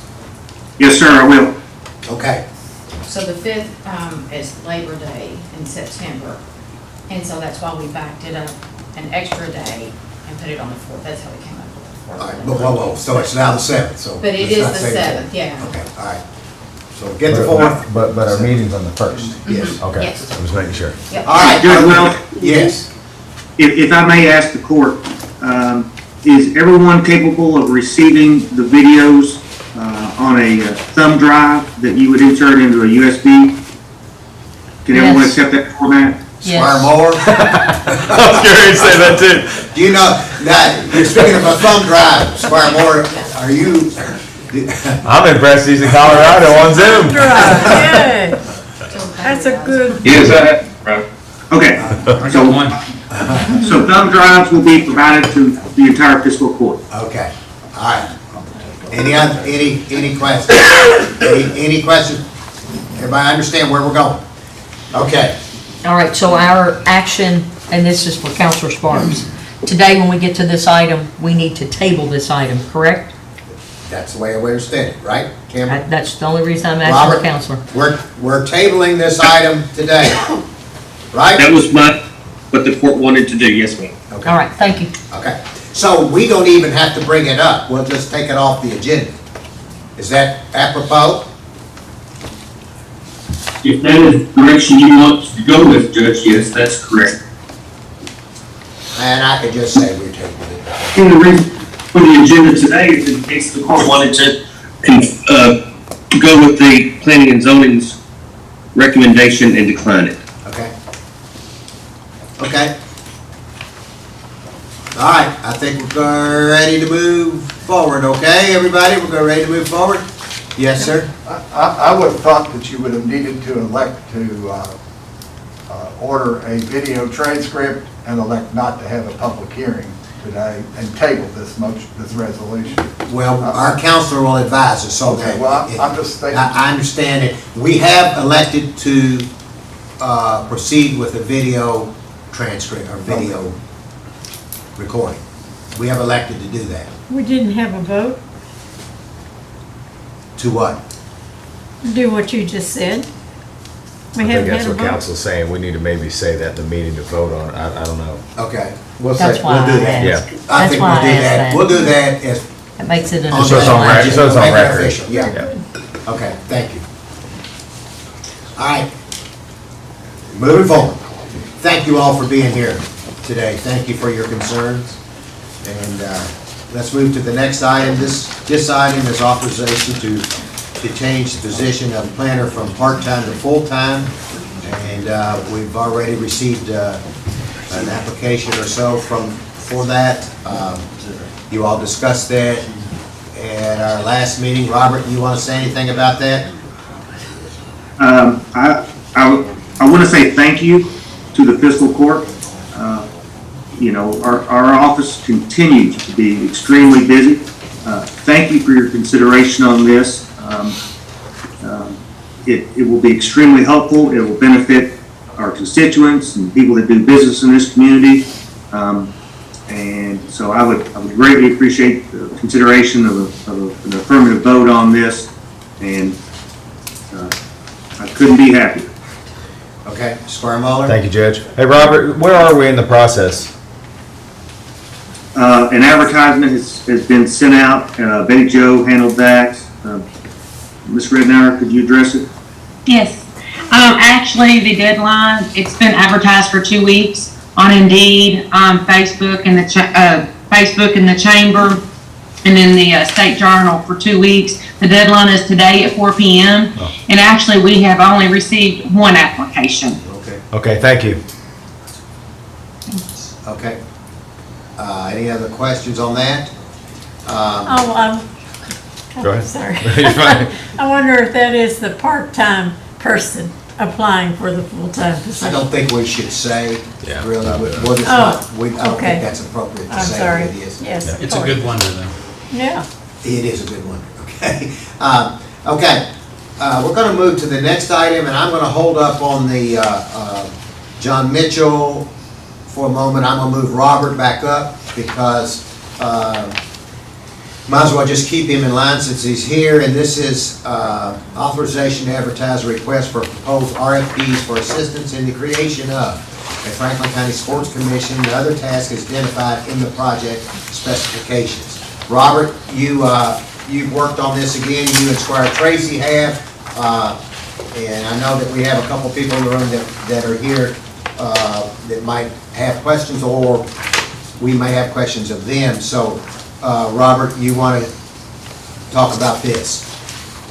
Yes, sir. So, the court had provided direction to rework the request for proposals related to the formation and creation of the Sports Commission. I want to say thank you to Squire Tracy for all of the research and hard work he's put into this. He has really dug into it, and is probably the smartest person in the room as it relates to this topic. So, Robert, you're killing us. So Squire Tracy and myself met, and we worked through the proposals and prepared a set of specifications to go with the advertisement. And so I feel very comfortable with what you have before you. It is much more detailed and specific than the prior RFP was. And this function would allow the court to interview and potentially retain services that would allow that would provide information on what the commission is, what it does, and how you create it per state law. And I would like to allow Squire Tracy to fill in the rest, if that's all right. Otherwise, I can keep on. Thank you, Robert, and thank you for all your help with this. Again, I think if you look at this, we can reference back to the Lakeview Park Master Plan, which this was identified in. This is, we all have our own opinion of this. Obviously, my belief is we bring a professional in.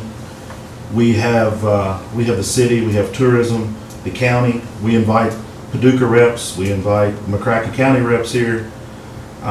We find out what they did. We find out what they wish they would have done, and maybe what they wish they wouldn't have done.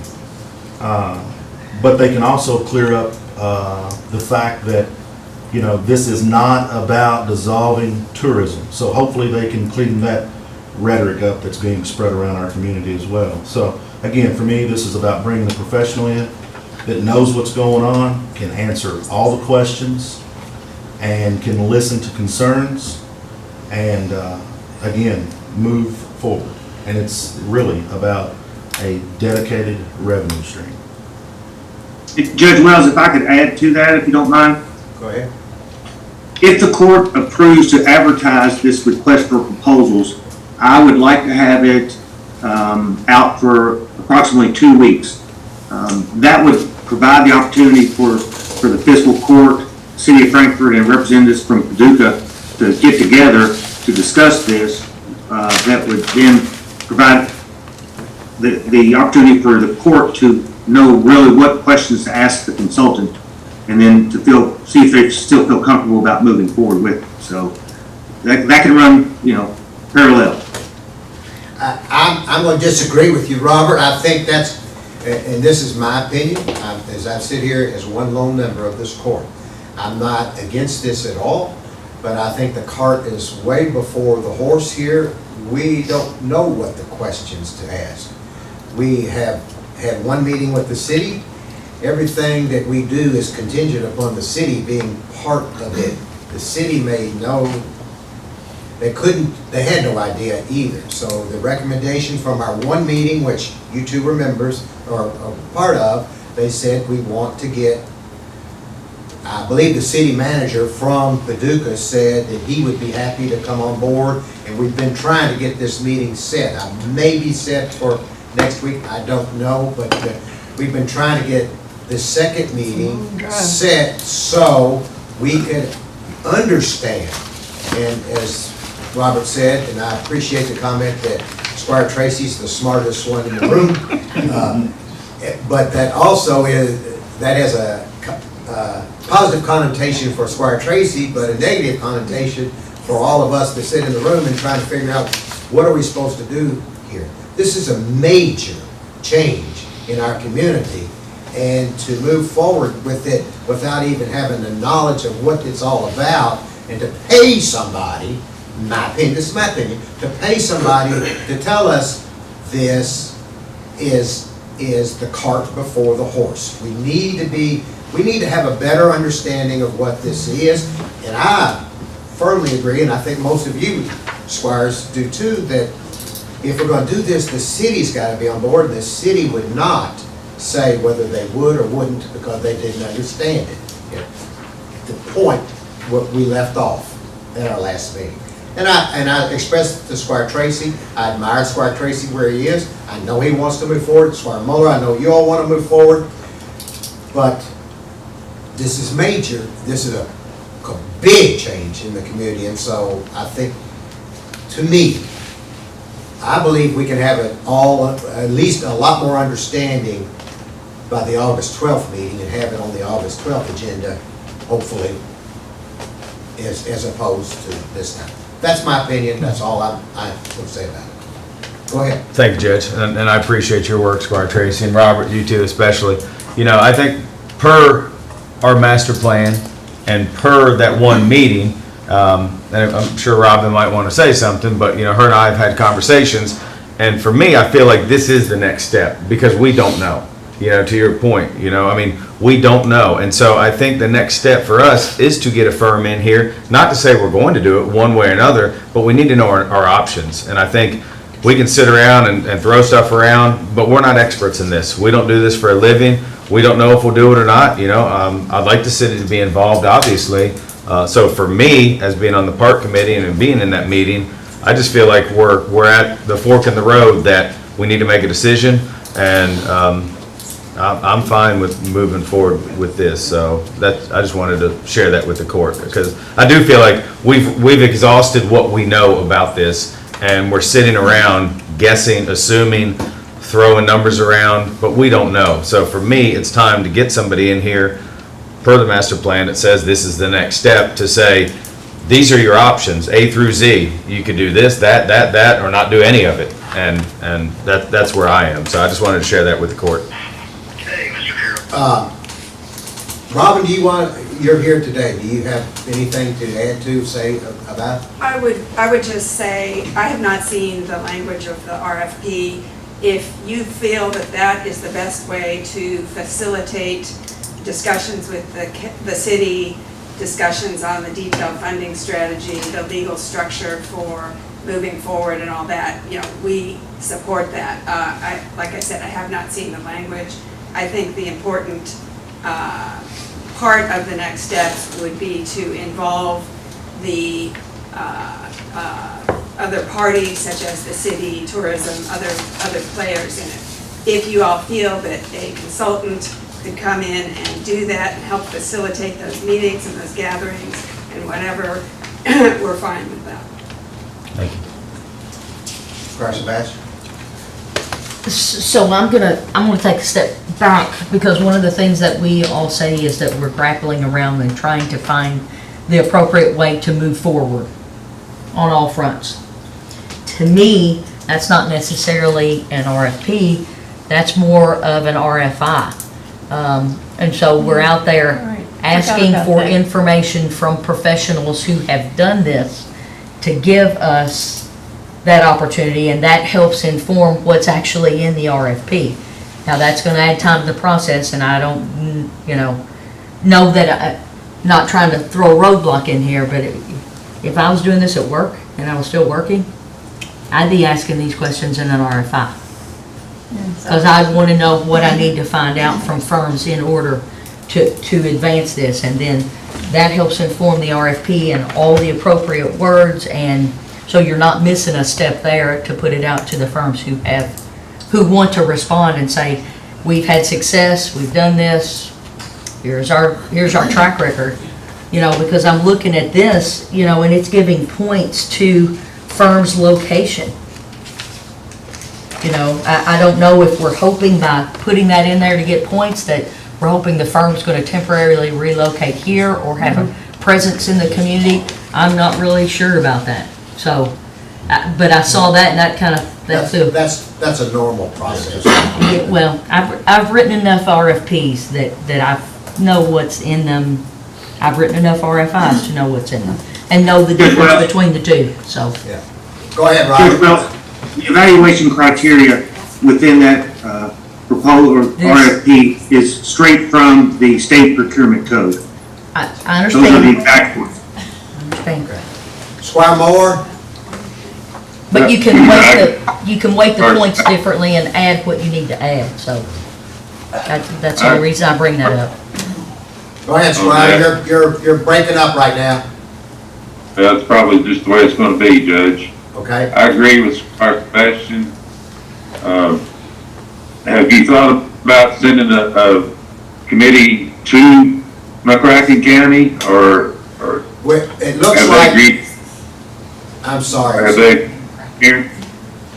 Squire, it looks like, Tamara just showed me that McCracken County, Paducah can meet with us on August the 3rd at 11 o'clock to discuss how they proceeded, what their processes were, and answer a lot of our questions that way. And that's on August the 3rd. Yes, I think that would be a better move than putting out an RFP at this moment, at this time. Okay. Squire Sebastian? Just one question. So are there other communities that are somewhere in the Commonwealth that have done this outside of Paducah, McCracken County, so that we may also bring them out? I don't know if it can happen that same day or in short order thereafter, just so we can kind of have an idea from a couple of communities what they've done. And at our couple of meetings ago, we had a discussion with, or several meetings ago, I had a discussion with, help me, Robin, the lady from Elizabethtown. Janet Clark in Elizabethtown. And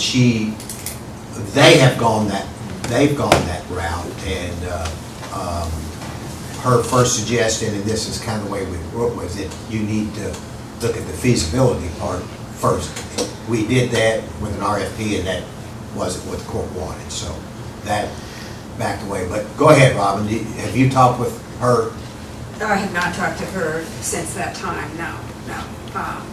I think, again, the city and other players need to come to the table to discuss the path forward. If that requires some assistance from a firm to help you, I mean, there's issues with ordinances, the KRS, forming the commission itself, et cetera, those sort of legal type statutory things, let alone the funding and the way things play out with the city's involvement or not.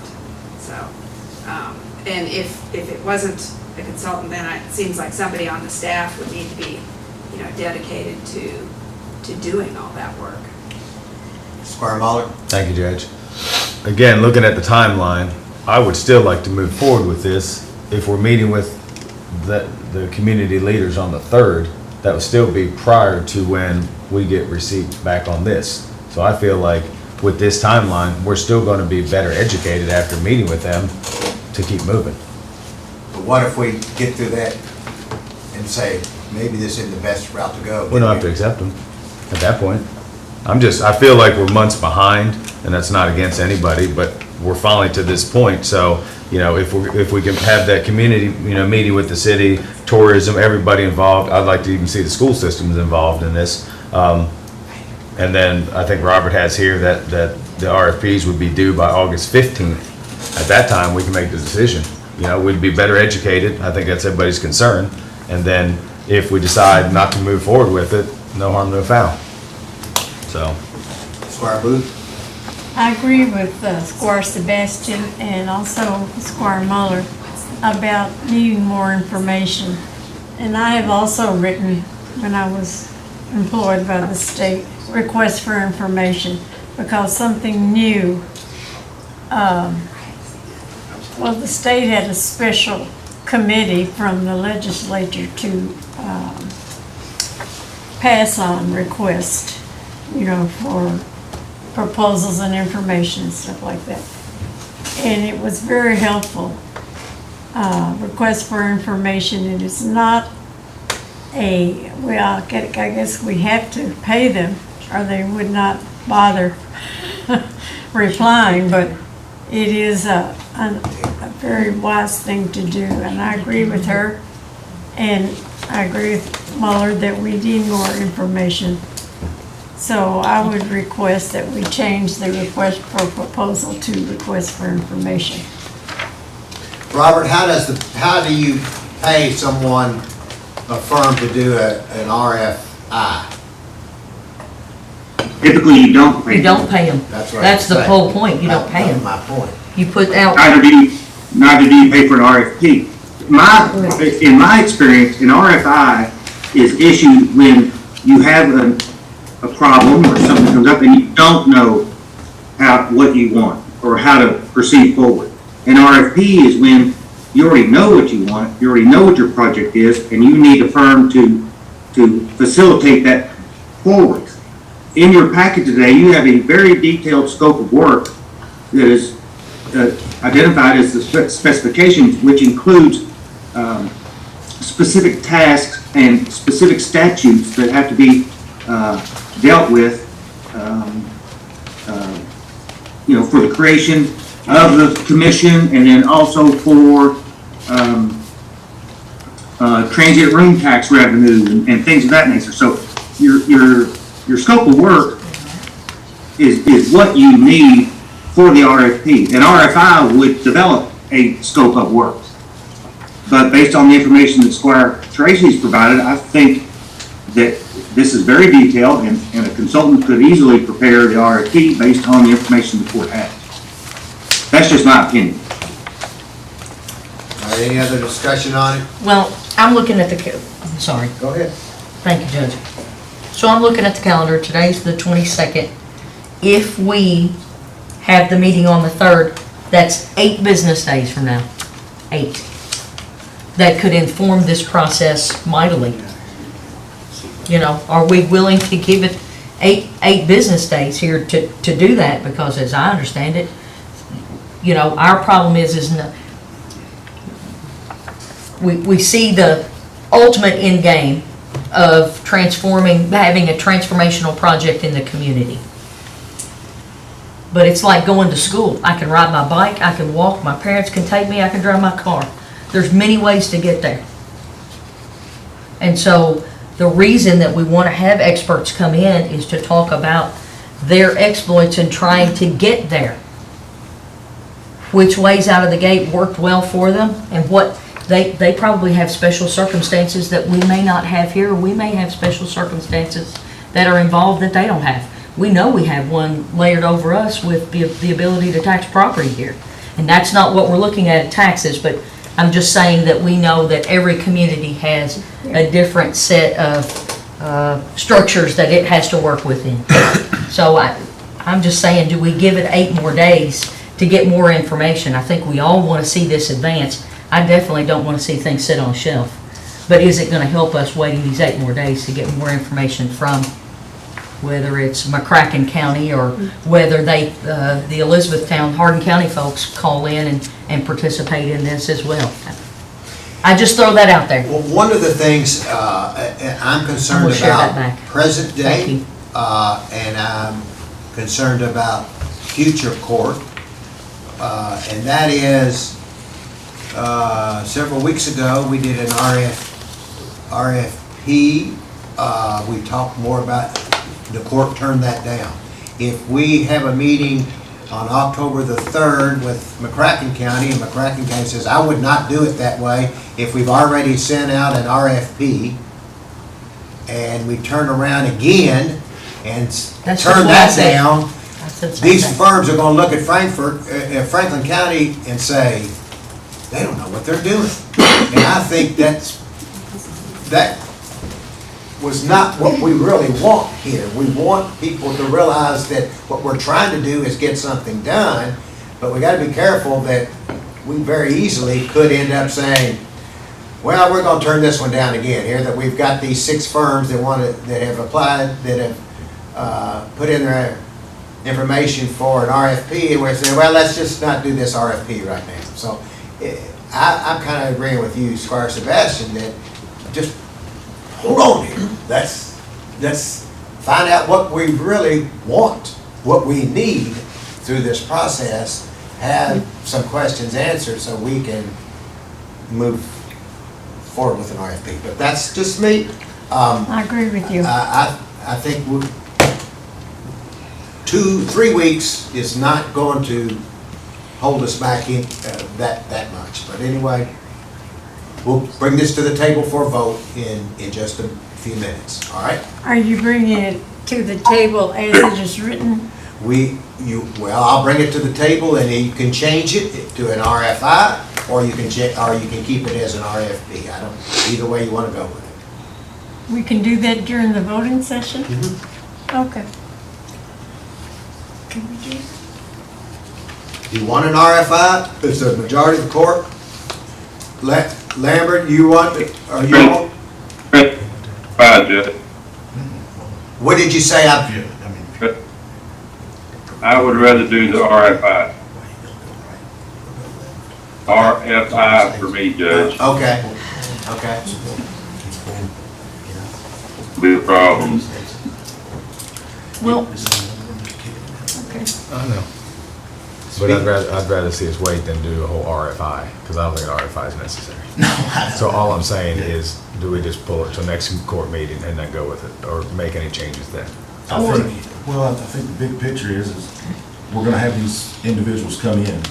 Obviously, they're gonna be able to answer questions. They're also gonna let us know questions that we should ask these firms that come in. So if you don't advertise it, basically all you're doing is pushing it back. You know, and let's just be honest, that's what we're notorious for. Let's just push it back. but can we make this vote today? Can we configure it such that after whomever's involved in the meetings, I mean, I come to court and I hear about it, so I'm not in the meeting, so can we do it after literally the 4th, which is whatever day during the week, that whomever is appropriate on staff, whomever is appropriate that was in that room that day, make sure that they have the terms, the appropriate terms in this RFP, issue it right then. I mean, can we vote today to say that that would happen immediately after the meeting on the 3rd? That way, we're not delayed till the next fiscal court meeting to come back.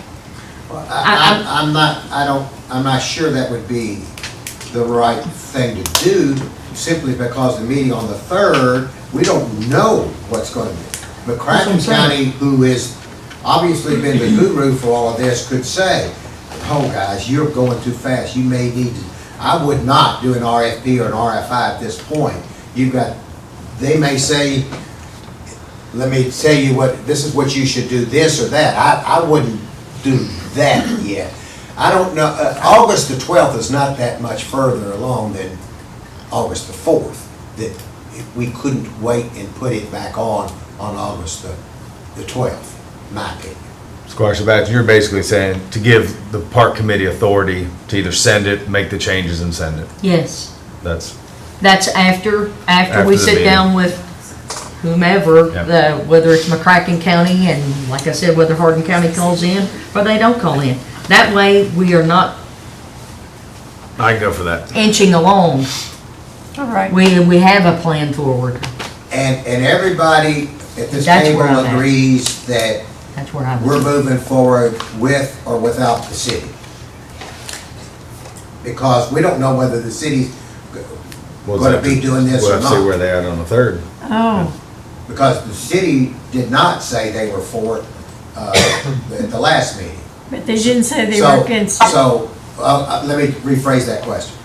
But everybody agrees that this RFP would be fully funded by the fiscal court if approved when the applications come in, and not by the city. We're not gonna ask the city to help fund Right. that. I personally think yes, and I've had a conversation with some of the city members, because ultimately, let's say, the KSU pool, they're taking the lead on that, but I'm sure at the end of the day, if it turns into a project, they're gonna come to us. And I feel like this is the same scenario. Somebody has to take the lead to go with it, we can't kind of do it at the same time, but I do want them in that meeting on the 3rd, and I want them to be part of this whole process, but I think ultimately, somebody's gonna have to just take the lead and do it. That's not to say the city's not with us, it's just, we're taking the lead on this, they're taking the lead on something else. I think at the end of the day, we're doing it together, just in different ways. If that makes sense. It does, well, in taking the lead to your quote, or to your comment there, you got Superintendent Cobb. Mhm. I think he was very, very clear when he was at the meeting, he referenced that they had bought a new property and had bought land and was focused on Performing arts. Yeah, performing arts, Yeah. indoor pool, so, it seems like they've kind of taken the lead on that. Right. That's how I see this. I mean, everybody's kind of doing the thing, but we're all doing it together. Yeah. We're trying to figure it all out together, and then we'll go Yeah, from there. that's a good point. Yeah, so I'm fine with saying park committee has the authority to make changes or send it as is after that meeting. Like That's where Squire I'm at. Sebastian said, I'm okay with that if it would make the whole court feel better about this process. I don't see any harm or foul in that. Can we change the wording of Would the, rather- We change it all the time. Squire Moore? I would rather see what the changes are myself than just leave it to the committee. I don't think a couple weeks is gonna kill this project. and so far? Okay. So let's just, there's not a consensus here, let's just bring it to the table in just a minute and vote on it. Is that okay? All right. Okay. But where you at now? Okay. Would you give park committee authority or? I read that plan and studied it. This is something we've been looking at for 2 years. 85% of the plans that they do have built and been successful. Nobody has that track record. Mercer County just did Anderson Dean Park. Scott County's enlarging their parks.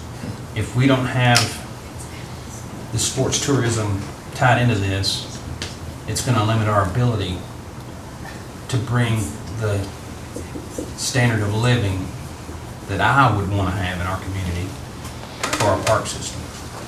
I'm not saying this is going to be a cash cow and we can yay. I'm saying this is something our community can use, and it can pay for itself to grow and be bigger. I agree. So I think this is part of the plan. I think everybody has to be on the same page. I think the city has to be involved for this to work. The schools, everybody. And like you said, you know, Mr. Kopp is taking the lead on the performing arts and the natatorium. But, and the city's doing some things with the pool, and I know some people in the room are working on that as well. But, you know, if we gotta wait another week to make everybody happy, I think that's, Worth it. yeah, I mean, I've sat on my hands before to see things happen, so we just sat on them again a little longer. Okay, let's move forward. That'll come up in just a few minutes. The next item on the agenda is, John, we've got you for a couple things here. Authorization for approval of change order number 1 to increase the contract amount of $9,000 for Gregory Woods Bridge. And we've got de-icing salt. John Mitchell? Yeah, we've started construction on the bridge. Things are going pretty good, and of course, there's always something. But we decided, I met with the contractor last week, and I think we need to just add on this wall. But like, while he's got everything right there, and do it, it'll really go a lot faster. There's no sense in us going back out there and doing it while he's there. So I'll just let him do it. I see. It'll help. That's free. Go ahead, Squire Blackburn, you'll go first, and then Squire Muller. Hey, John, the change is on a wing wall on that bridge, is that correct? Yes, it's just a wing extension. How tall is that wing extension? 12 foot. So 12 foot Yeah. and $1,000 a foot? Yeah, it's 18-inch thick wall, yeah. Yeah, okay, all right. If you think it's gonna make it safer and it's gonna last longer, that's all I care about. Yeah, I mean, it's a needed thing. We've had problems there in the past that we've had to try to fill in and make stay, and I think this is the way to go. It'll cure all our problems from here on out with an erosion issue there. And it's really not gonna add any time, it's something they're already in, it's just. Yeah, no, it's not gonna hurt the time frame at all. Right, thank you, John. John, when this first was designed, did you not think that there needed to be a wall, or what? Yeah, I kind of looked at it, but it looks different once you get all that stuff cleaned out of the way. It looks worse. So yeah, it was thought about in the process beforehand. Yes. Yeah. Okay. Squire Muller? Thank you, Judge. John, thanks for being on. Hey, question. So I understand how changes are made out in the field and stuff. Has the architect and engineer been consulted about this change? Yes, the county engineer has, yes. Okay, thank you. That's all I have, thank you. The salt, John? Salt, well, there it is. It went up just like we expected, but not near as bad as I thought. Looks like around $28 a ton increase. We'll go back with Morton, the same company we had last year. They were the cheapest, so. Have they delivered everything that we asked for from last year? Yes, they did fulfill our order finally, once all came back around, but yeah, we're good right now. Okay, Squire Muller? Thank you. Hey, John, question. How much salt are we carrying into this winter, and what did we end up using last year in tonnage? Let's see, we've got roughly, probably around 2,000 tons now sitting in there. And how much can we hold at one time? Well, I've still got room for maybe 200, 250, that's it, but that fills everything completely up, and then you leave me any room for anything else, so. And then do you know, and again, you might not, and I apologize, do you know about what we used last year total? Yeah, carrying over what we had, I'd say we were pushing close to 4,000, maybe a little more. Okay, thank you, John. Squire Booth? Well, climate change. Here we go. I mean, here we go. Yeah, I know, I'm with you. I guess we're getting less this year than we did last year, so that's good, I think. Yeah, we do have some left over. Cyclical, every 10,000 years would be nice. Okay. All right. Any other questions for John on this? Okay, thank you, John. The next item is Chief Brewer. This is to, and I guess Ann, there's Ann. Hey, Ann. Good morning. And MOU with the Justice Assistance Grant Fund. Yes, this is the Edward Burton Justice Assistance Grant, or JAG grant, and it's available every year. The way that it's set up, the city of Frankfort has an allocation, but because Franklin County does not, it entitles us to a zero county disparity position. So several years ago, the city and county worked together and decided to alternate use of those funds, and this is our year to use that Justice Assistance Grant. It's $10,618 to assist with community policing, and the Sheriff's Office would like to use it to equip their 2 new deputies with the computer equipment that they need. Sounds good. I think Sheriff was talking about that earlier. Free money, I like it. All right, Yeah. any questions for Ann on that? Yeah. All right, thank you, Ann. Chief? When he got Social Security, he said it's free money. I said no. Ain't nothing free, right? Thank you, Judge. Good morning, Court. We're going to the next item for the Yes, sir. promotions. Yes, sir. Of course, as we saw earlier, Battalion Chief John Heller will be retiring at the end of this month, which is going to create some positions, be kind of a chain reaction of promotions throughout the department. So using our promotional list that was developed back, or established back in December, it's good from January 1st to December 31st of the following year. It's recommended to promote Jason Brooks to the rank of Battalion Chief, Sean Mertz to the rank of Captain, and Garrett Turner to the rank of Engineer. That's from your qualification list that you'll provide. Yes, we establish the list annually, and then we promote off of that list. I really admired your department for doing that. Thank you. We try to make it as fair and even as process as it can be for everyone across the board. Questions for? Can I just ask a separate fire department question? How are you all doing on hires? Are we full capacity? And then how is our backup list looking as far as who has already taken, the test and things like that? This, currently we have a hiring list. I think this is gonna be the fourth one hired off of this list this year. Okay. We still have a few more on the list, so, I'm anticipating one more retirement this year. You've But I had think our some list will hold retirements out. and some quick Okay, promotions. thank you. Huh? And you had some retirements and quick promotions. Yeah. I remember when we hired Turner, and I ran. Yeah, he's done well. That's in He's done really well. Your And, term, yeah. and Sometimes timing is a great thing. I had a You good just never know. conversation with him at Lowe's the other day, and I think we both got in trouble because we talked too long. Needed to be home, but I heard a lot of good things, so thank you. Good. Great to hear. Any questions for the chief? We congratulate Jason Brooks, Sean Mertz, and Garrett Turner. Thank you. The next item, well, this is an important item. Authorization to hire Kate McCain as Deputy County Treasurer. Oh, thank goodness. Wow. And Tamara, talk about the deputy, the title. So we can only have one county treasurer at a time. So I tried to put as much information in here as possible to explain why she would hold that title rather than treasurer. And then we would revote Yes, on September 23rd. to change her title. Yes. Her title was changed and her own title was dissolved. Right, because I don't want a position hanging out there and several courts down the road, oh, We need to hire somebody. Yeah, we've got an empty position, so that's just a temporary title, temporary position. Okay. Everybody understand that? Yes, sir. Okay.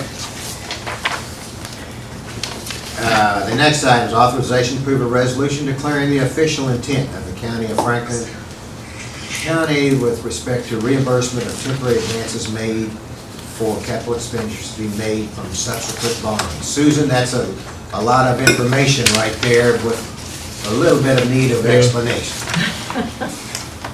I recently attended a training regarding finances through KCO, and the expert people there reminded me that when we go into a bond issue that could be tax exempt, in particular, we're getting ready to probably issue debt as we've planned for the new road facility, that some of the expenses that we incur prior to issuing the debt, we would want to replenish our own funds with that borrowed money once we do have the bond issue. So IRS rules and require something like this be in place in order to officially be able to do that. So this is the document that KCO provided. It's a basic template. So as we incur like the construction management fees and the architect's fees, don't see any in this court bills, but probably in coming court bills with the progress that's being made, we'll have some expenses that we can, of course, we'll be paying with our own cash. And then depending on the timing for court, when we have a plan or when you let me know when we're going to move forward, you can do the timing of the debt issue for the big borrowing. And we'll then replenish ourselves and use the rest towards construction. Does that make sense? So will this have to be done every time we borrow from here on? Is this a statement that we will use for? Well, I don't know how many times you can borrow. Well, I mean, obviously we've got Lakeview Park, which is going to be huge. So would this statement have to come back up again? Is it for every time? That's not in this fiscal year that I've seen in this budget. So the IRS makes the rules. The IRS can change rules, but obviously, whenever you're going to issue debt, you want to make sure that you're in compliance with all the rules for tax exempt borrowing. And KCO is a great consultant for free for guidance for that information. So when the time comes again to borrow money, just refresh what the rules are. But most likely, yes, this would be something that you would have in place. Okey doke. Next item. But it is project specific. Okay. It is project specific. That basically, I should have see asked that, that way. yeah. That is what I was Yes. getting, yes. Okay, continue on, Ms. Susan. Treasurer's fourth quarter report. Fourth quarter is the end of our fiscal year as well, so it's also the year-end financial report. It has been submitted to the Department for Local Government in the format that they prefer, but we have several ways of presenting in-house to hopefully get us to look at it in different ways. Just a few items, just to remind ourselves. First of all, our consolidated fund balance at the end of fiscal year 2022, the $22,401,717, is an accumulation of many years of activity, but it also includes many different specific categories of funds. And as we are well aware, it in particular includes over $9 million in a specific federal fund that's restricted for ARPA. So once you strip that out and get your normal, as Squire Sebastian always reminds us, and we should be looking at that constantly, is what's our reality check, that would be more like around $11 million ending balance once we strip out those special projects, capital improvements and so forth. So in that context, also just a few things to remember, and it would be lovely, back in the GASB days, they had a management discussion and analysis, which was wonderful. Judge Barton, who was here earlier, probably remembers that, but it does take some time, but it's just good to have some specific things to remember that were special about the year, and obviously that was the super exceptional one, and it will carry forward. But we did have a one-time expense this year, but we have budgeted it for future years for these tax abatements that we have in place, the tax incentive programs that we have in place. And we have, about 6 or 7 of those in place. So we have now, one of them has activated, and we did have an expenditure of $72,000, and we had budgeted for that expenditure going forward. The other, the big item, which we talked a little bit about earlier, about energy savings and energy programs, but on the fuel side of that, on that energy, we are well aware, we're very well aware that we are getting a really big hit for in the form of fuel surcharges on our household collection contract. Just in the last fiscal year we just completed, it was about $30,000, and then you can see in the bills today going forward that that's continuing. And on our regular fuel expenses for fiscal court, we spent $40,000 more than the prior year. That's about 57% more than what we had in the prior fiscal year. I do not have figures as to whether or not that's how many gallons or usage increase with, extra vehicles on the road or anything like that, but dollars are dollars, and that's definitely a concern. Yes. So that's not going away. Those, those are just a few of the highlights. I did share with you some history information and comparison information for your own use and for your own interest, and reminders about what we have on the books, for our basic tax receipts are and how they compare over the years, and that, those do, that is what funds fiscal court operations primarily, as opposed to, there are fees that provide some offsets and state subsidies, but for what we have some control over on the tax end, we have a history there. And as well as on our largest expense with our, payroll and benefits, and what we incur there on an annual basis and going forward. So are there specific questions or concerns? I will say our financial statement will be published. I'm not sure when. I haven't talked with State Journal yet, but that does get published. So you'll see a version of that for a recap of our year-end in the news. And if you have questions that you want to be prepared to answer with your constituents, I'd be happy to, give you the feedback as I know it. Susan, Squire Muller has a question for you. Thank you, Judge. Thank you, Susan, for being on. I'm kind of a Cliff Notes kind of guy. So you said our ongoing budget's right around $11 million, and we're in the fourth quarter. How did we do as far as budgeting and everything? I don't have everything in front of me. How do you feel like we've done this year with all the things going on? Our performance at the end of the year with our regular operations, if that's what you're asking, I presume that's what you're asking. Yes. It is predictable. The operating a countywide fire department by far is the most expensive proposition we have, and we're not doing anything extraordinary there. We are have very responsible management and a good workforce. So we're paying people.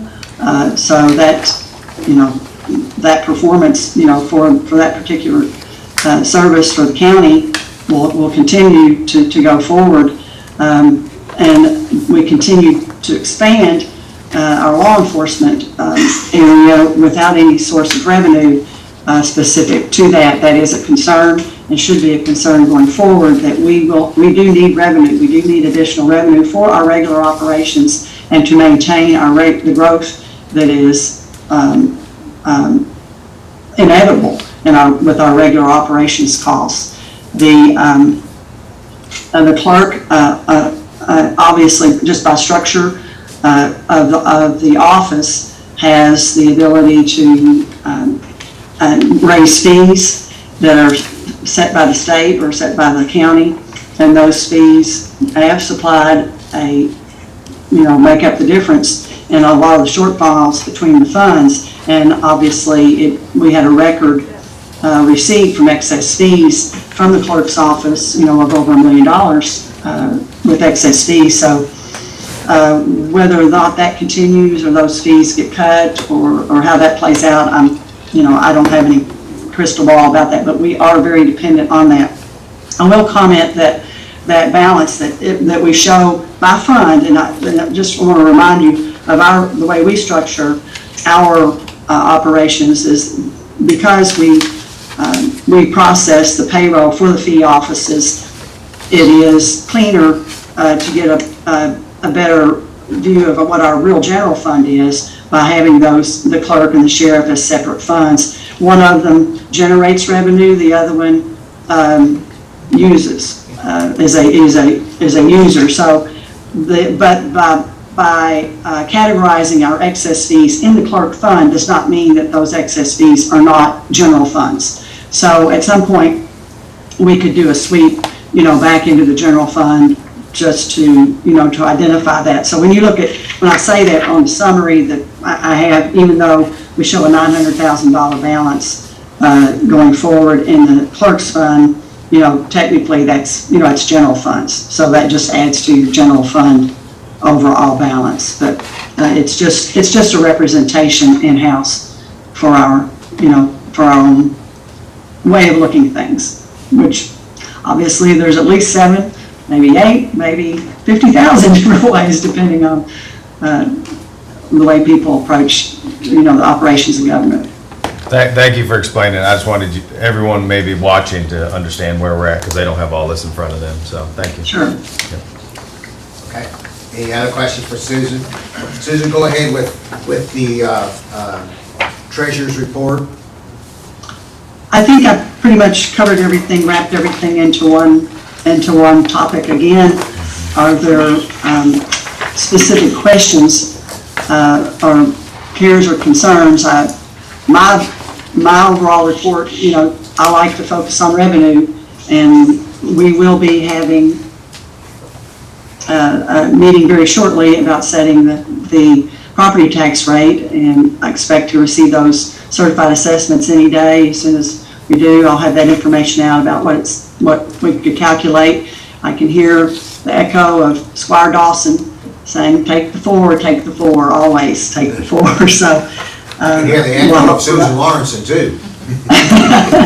Yes, well, that's where opportunity is. And the other comment I'll make, because my future comments will be few and far between, obviously on my way out, but when you look at your history on your taxes, you see one area in particular that has very little growth in it, and it could be corrected with a strategic attention, and that would be the insurance premium tax. And I would really urge Fiscal Court to take a strategic approach to its revenue finances, and that is a particular area that will take a couple of years in order to recognize any results in. So a new finance committee and maybe a new court will think favorably on that for the health and growth of the community.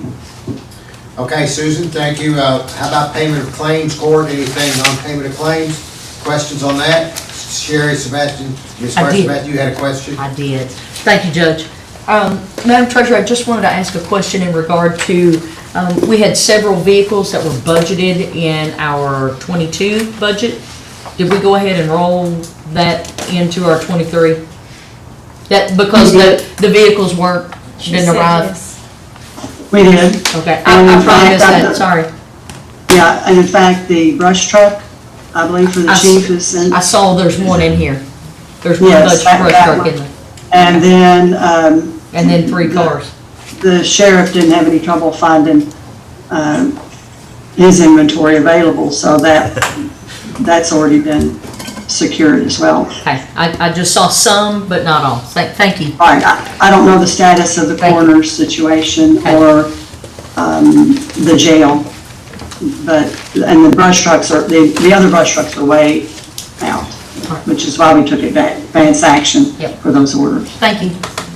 Okay, let's go to other business. The first item in other business is Squire Sebastian has asked for discussion of residential recovery facility condition land use. We want that for discussion, or she wants that for discussion. I believe Mr. Harp is on. Robert, is Mr. Harp on? He's not, okay. I do not see him. Okay, all right, well, Says he's let's says open he's it up. traveling. I thought he said he wanted to be on, but anyway, let's go to discussion. Squire Sebastian. So again, the reason I bring this is because I attended 2 Board of Zoning Adjustment meetings. They met twice, and they've discussed residential recovery centers in Franklin County. And at both meetings, members of the board were attentive to proximity, observing, commenting, remarking that the Franklin County Fiscal Court did not address proximity of the residential recovery center to neighboring residential dwellings. The Board of Zoning Adjustments did call attention to the fact in the staff report that they read and commented on, which noted the proximity of one that's under consideration and discussion, noted the proximity as 350 feet between residences. That would be structure to structure, not property line to property line. So it would be between the proposed residential recovery facility, or actually the approved residential recovery facility, and a private residential dwelling. So they also noted that the fiscal court was attentive to putting 2 parameters in place concerning the size of property acreage. And we know we've gone through that. 16 or fewer participants in a residential recovery facility on a minimum of a 5-acre parcel, and then more than 16 participants in a residential recovery facility on a minimum of 10-acre parcel.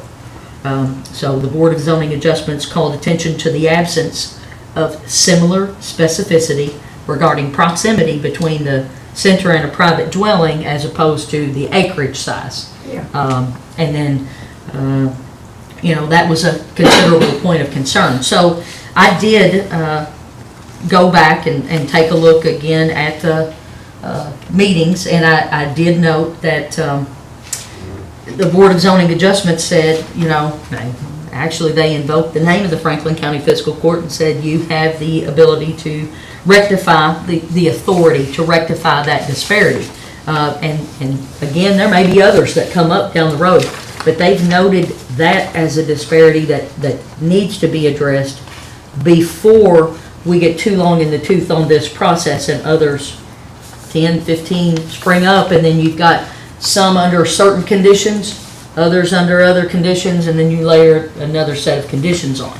And I mean, there were comments, and I tried to go back and take a look and listen to the meeting, and I mean, there were, I've got quotes in here from, if you watch the April 12th Board of Zoning Adjustment meeting, they talk about, here are quotes. You're taking a piece of property where there are 2 residents on there, and you're going to allow up to 55 people to live there. That's a drastic change. We may not agree with, we being members of the Board of Zoning Adjustments, that that's what should happen, and to say that it wouldn't affect the character present in the area and would fit harmoniously.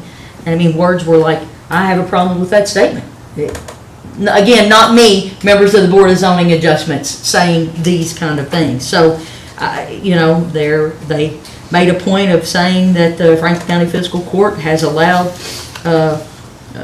rural residential zoning to become a catch-all, to have landfills, automotive processing, plants, things like that. So what their point being in me trying to call out some of the things that they have said is they're saying we need to be mindful as we put these things in there. If we're going to put parameters on them, we need to think about that before any of them really get up and operational. So that was the reason I brought it back last time, based on attending the meeting of the Board of Zoning Adjustments. It's just not me waking up in the middle of the night and saying, hey, let's layer more rules on there. This came from the individuals who said they don't have the authority to do it. This needs to go back to the fiscal court to at least start discussing. Now, at the May Board of Zoning Adjustments, they did layer a number of conditions on one that was approved. And they said these are, I'm going to make up a number, 12, 13 conditions that have to be met. But they again discussed that the fiscal court needed to come back and address some of these issues. And then they also said at that May meeting that they would like to see a 6-month window for when the first one becomes operational for that number of conditions, and then have a staff report be compiled and brought back to the fiscal court so that we could see what other issues need to be potentially addressed because one is operational. So again, I just bring that up because of what they've said at 2 meetings. And I'm following you. Hold Thank on you. one second. Robert, So, if you don't mind. Robert Hewitt. Yes, sir. Have you looked at what other communities do?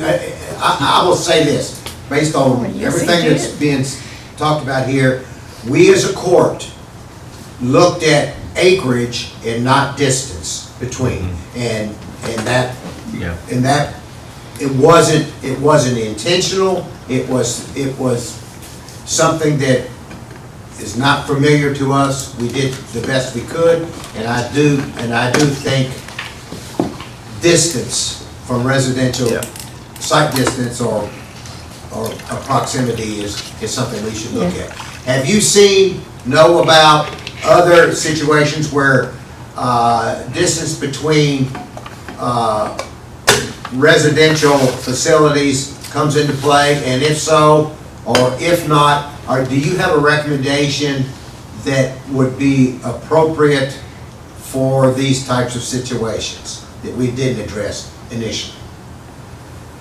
In my research, when developing this ordinance, I was unable to locate any other community standard that established a distance between structures. Some communities allow this to happen or allow the use and have no regulation. Other communities allow the use but classified under a different category. So a distance between structures would just be an arbitrary number, pulled out of the air. Of course, it's an ordinance that was adopted by the court, and the court has the authority to amend any and all ordinances that, they have the authority to do so. It considered a living document, and Squire Sebastian's exactly right. We will learn from, the first case, the second case, the third case, and we can further fine tune it. So, but when it comes to an actual number, distance, I really don't know what to put on it. Seriously, the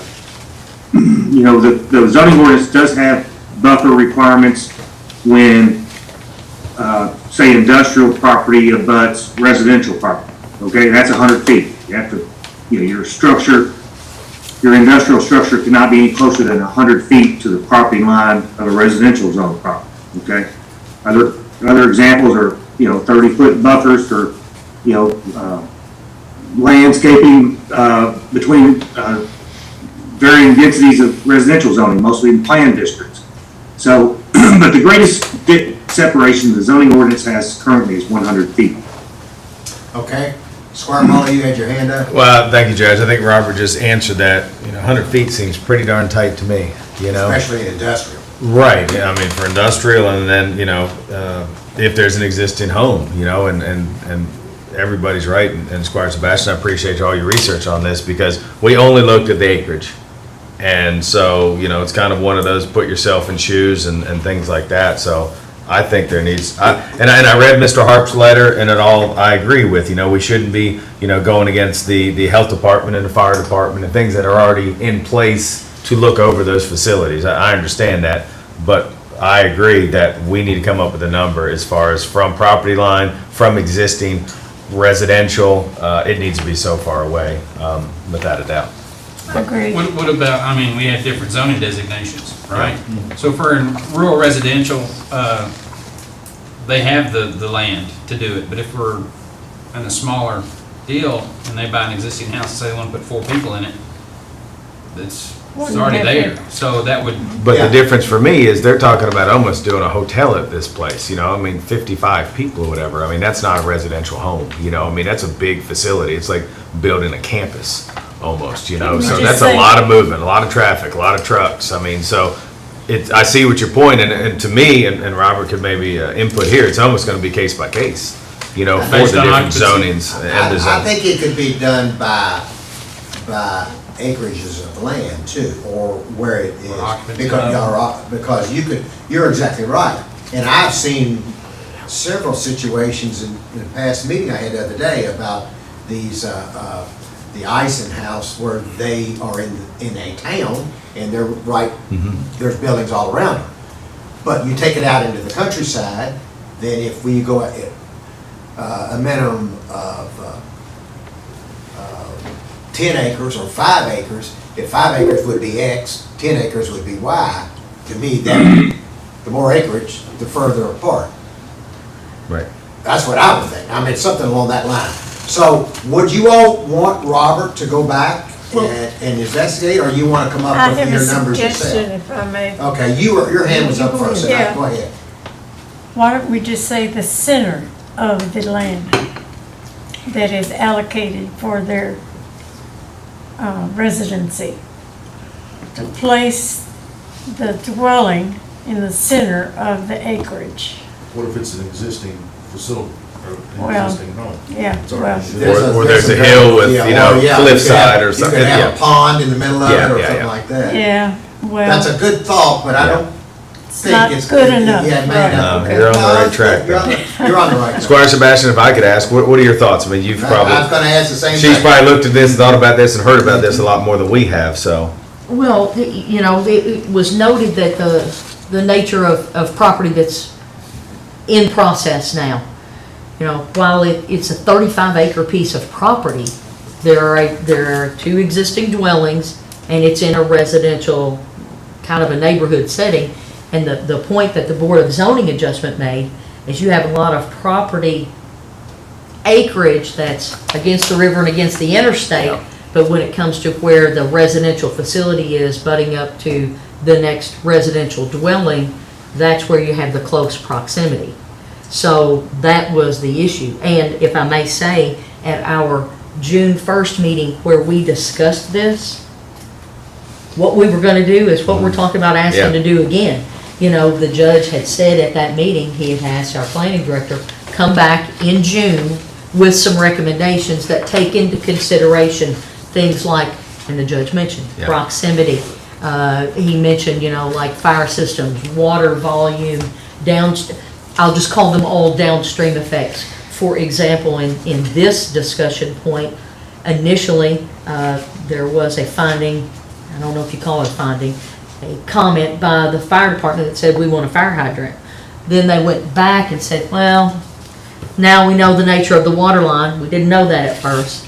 And we want it sprinkled. So the conditions changed based on more awareness and knowledge, you know, for them. So I don't know. And I don't know if our planning director was able to take and do what the judge had asked at the beginning of June, to come up with some recommendations to bring us.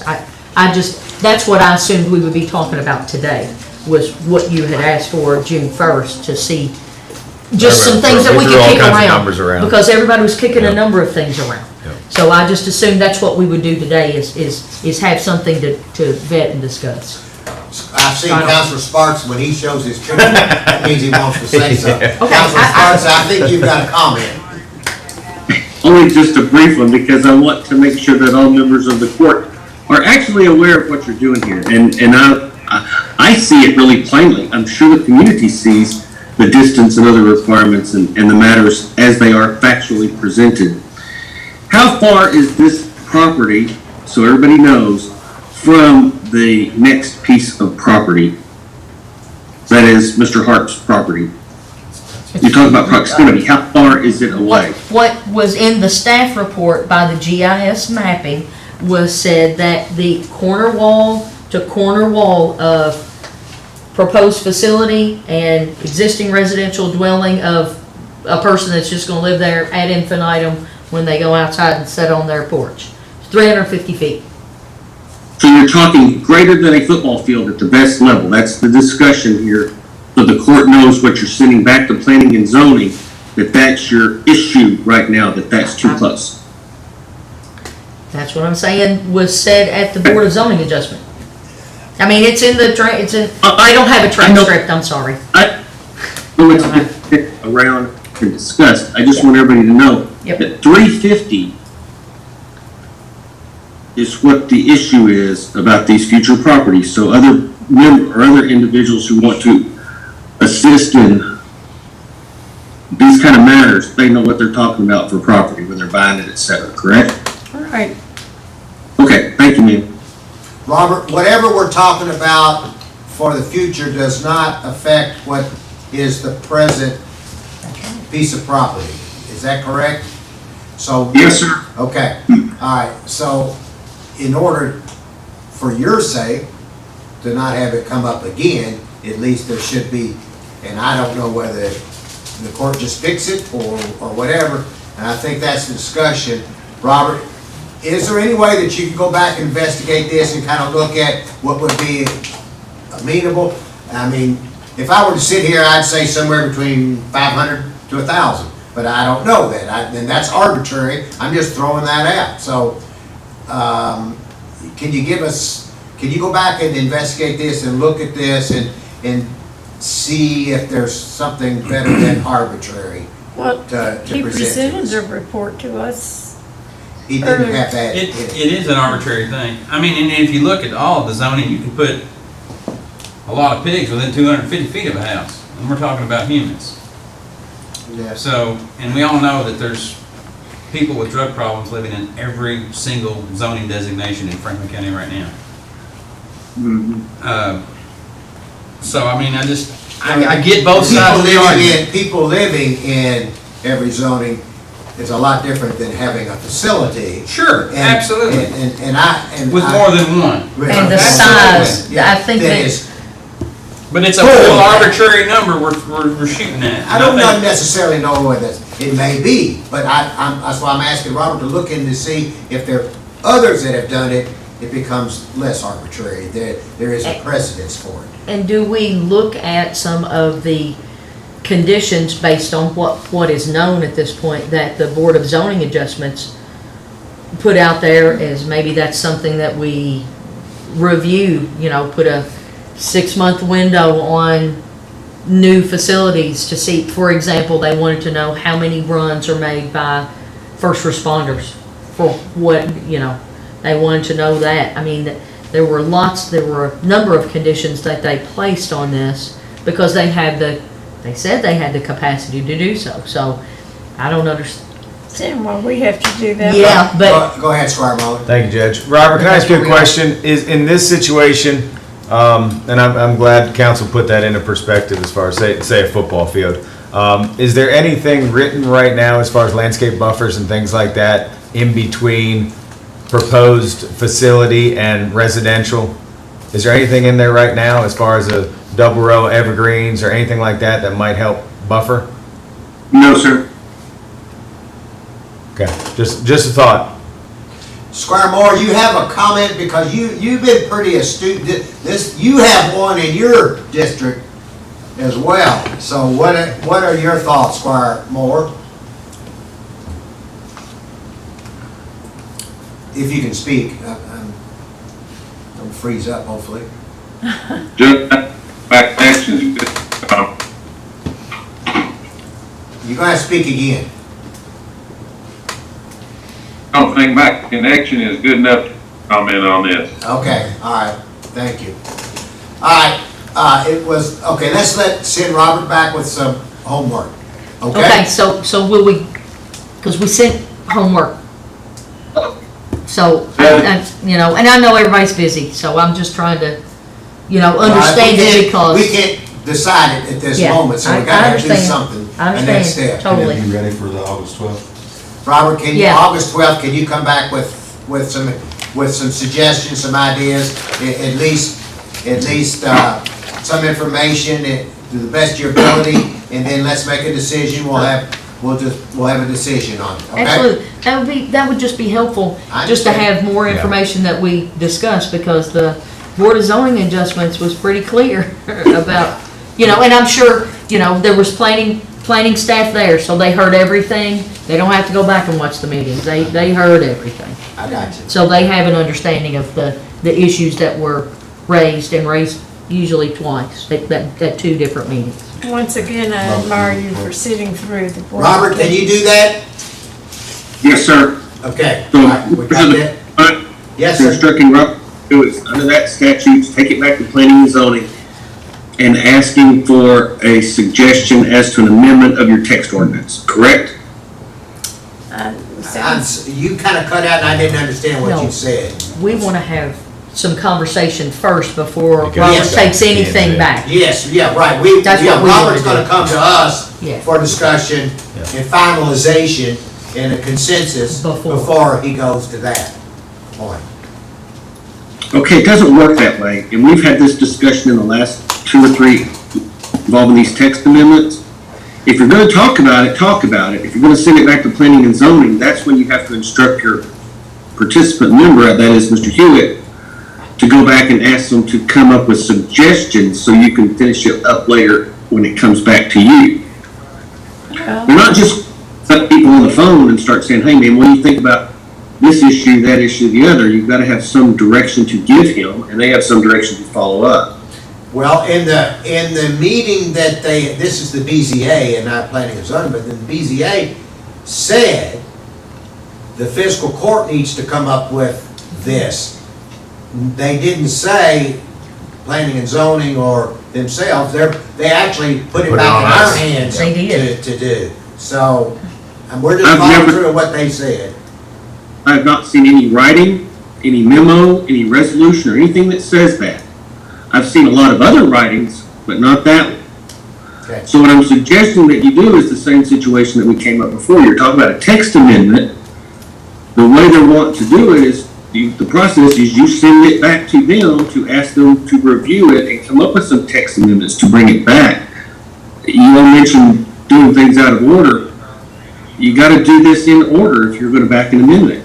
I think that's what you're wanting to do. I'm just suggesting that the process is to send it back and ask for review, and then they kick it back to you all to make the decision as to amend it or not. That's the process. Oh, All right. Can we- Robert, what are your thoughts about that? Let's be clear on what we're going to do. Yeah. I appreciate that, I really do. I agree with the county attorney. Okay. So, Robert, then we're directing you to send Thank you. an email or a request to the BZA to define distance, actual distance between resident facilities and a new facility, the parameters on that. Is it the BZA or Planning Commission? I will present it to the planning commission. Okay. I just want to be sure we all know. I'm sorry, Oh, you're on it. all right. And then there will be a public hearing for the planning commission to allow for a public comment, and then the planning commission would make a recommendation back to fiscal court that I would present to you in the form of an ordinance amendment. Exactly. So- Process the vision in a text amendment. sounds good. Thank you. Go ahead. All right, thank you, Judge. So I'm not sure what the Planning Commission's calendar is. When is their next meeting, and can this be presented to them or put on their agenda for the next meeting? Planning commission meets on the second Thursday of every month. The legal advertisement has already been sent to the newspaper for the August meeting. There are, I think, 3 public hearings already scheduled, so they'll have to wait bylaws to allow the third one. The next opportunity would be September the 8th. So can we make a point of taking care of that by September the 8th? Let's get that on the agenda for the Planning and Zoning Commission for September the 8th. Robert, can you do that? Thank you, Judge. Yes, sir. Okay. Robert, would you have the minutes back in time to put it on the fiscal court agenda for the 23rd of September?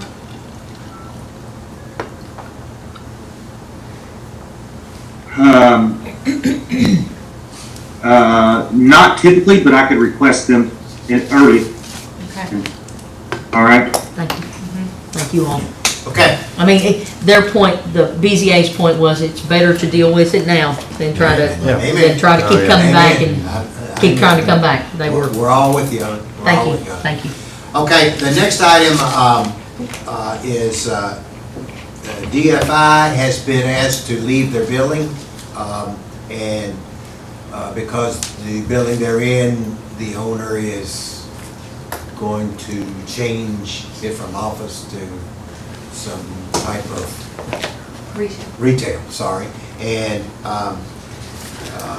they asked us what we had. We looked at it. We do have a space that would be available. It's the spot that the dog warden was in, and they've looked at it and they like it. They said it would fit their needs, and so I'm bringing up to you that we do have other agencies that are in our building. CASA's in our building. We give them a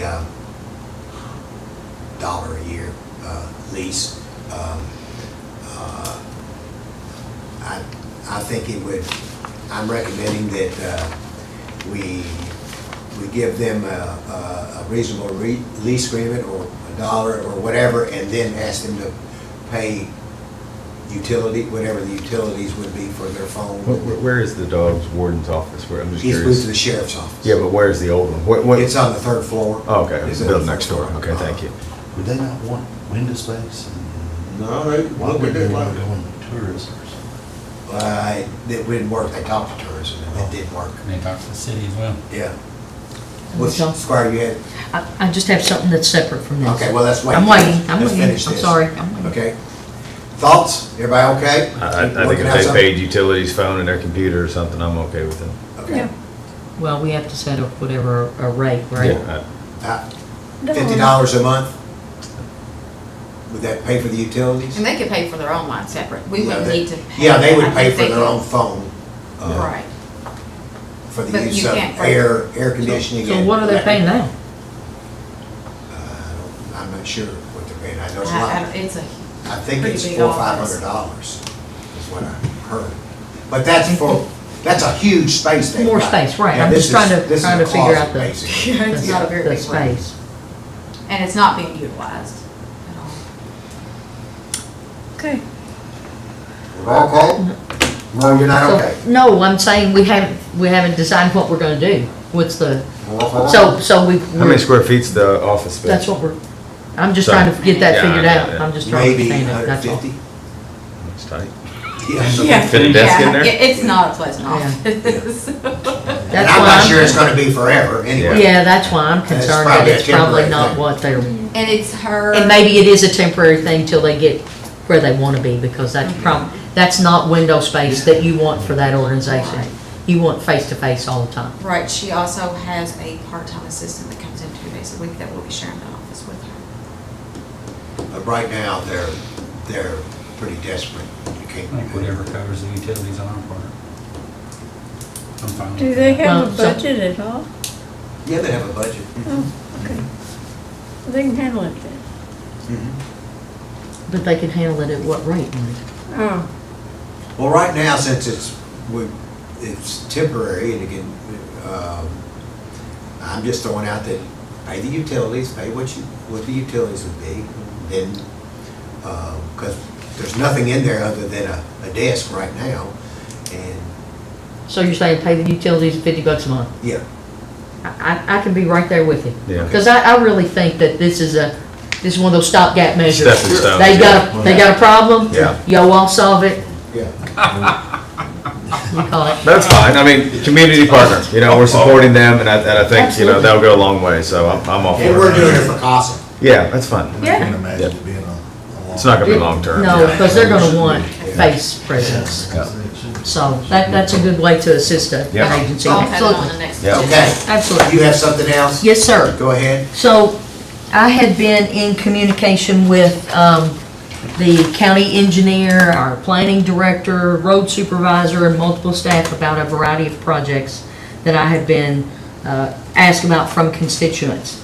So the county engineer in one of the messages said, you might need to bring these up at court, so here they come. So, I'm hoping somebody can tell me the schedule for Medical subdivision, the drainage issue there, that's pretty big, and those people have been calling me for 2 years now. Meadowview?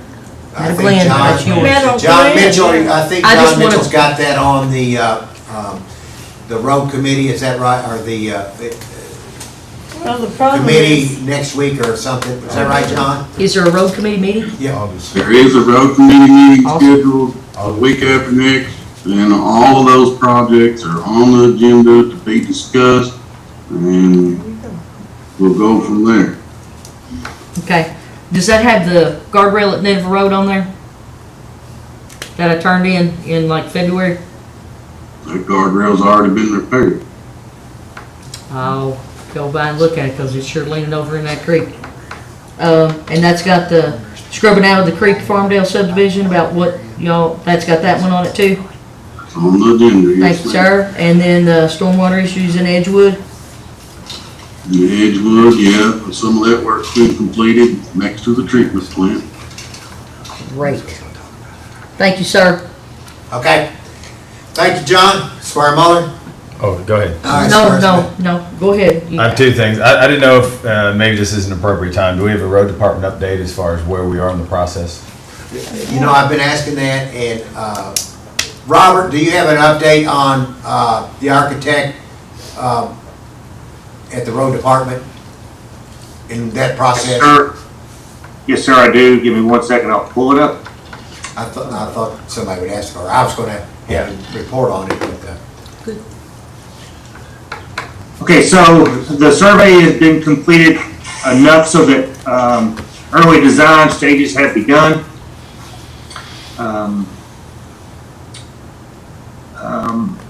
Let's see here. They are requesting to be on the agenda of the road committee meeting. So if you wouldn't mind, someone give me that date and time. Me too. Because the architect and their engineers yes. are considering a cost saving measure, which also saves time, by utilizing an existing steel structure and then just refitting it. They're also reviewing designs on new salt storage facilities, as well as the associated cost. And then they will have some images of options that they would like to present to the road committee for consideration of their design.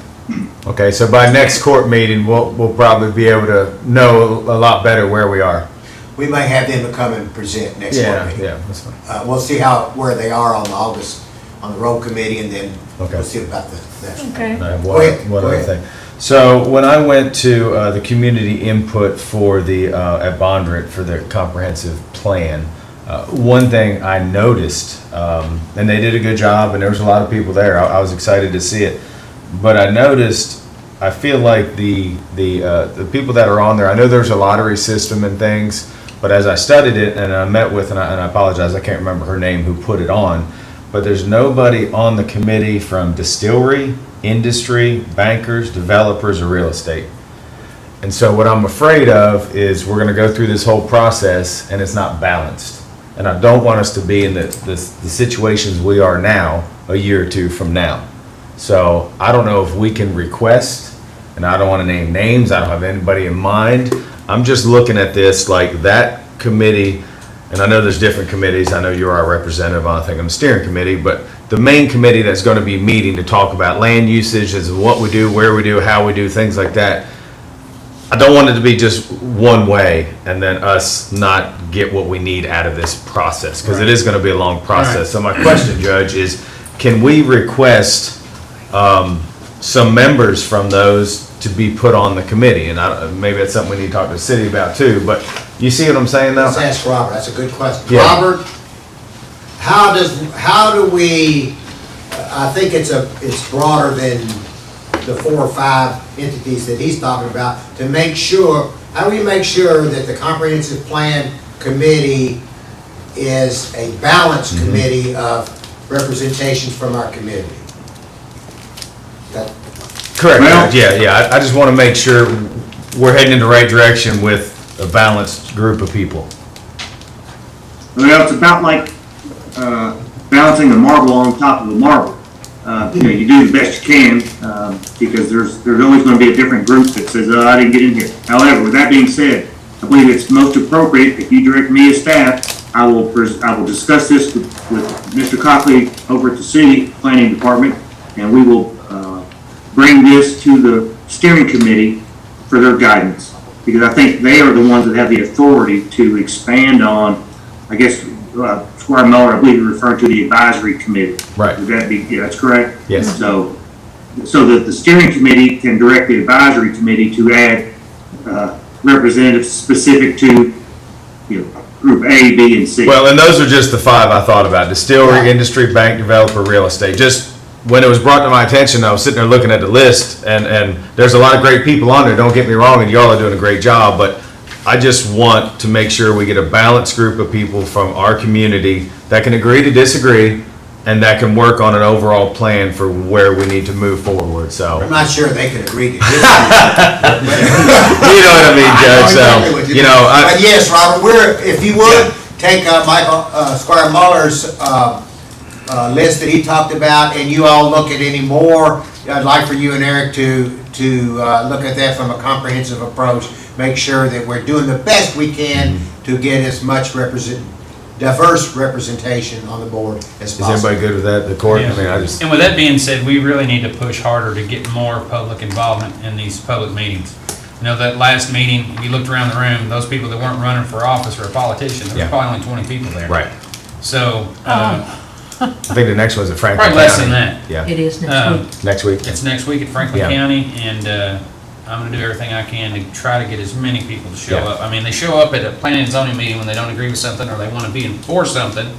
Right. But when we have the biggest, most important document guiding our county for the next 10 years, Yep. they need to be there. I agree 110%. And, so, And maybe we need to do a better job as far as spreading the word, social media, things like that, individually as magistrates. You all as and- magistrates, make sure you do Yeah, that. and on the fiscal court page. Right. Yeah. Andrew will get that. Yeah. All right, Squire Sebastian? One last thing for me, Judge, and thank you. The members of county government and whoever wants to get in on this can.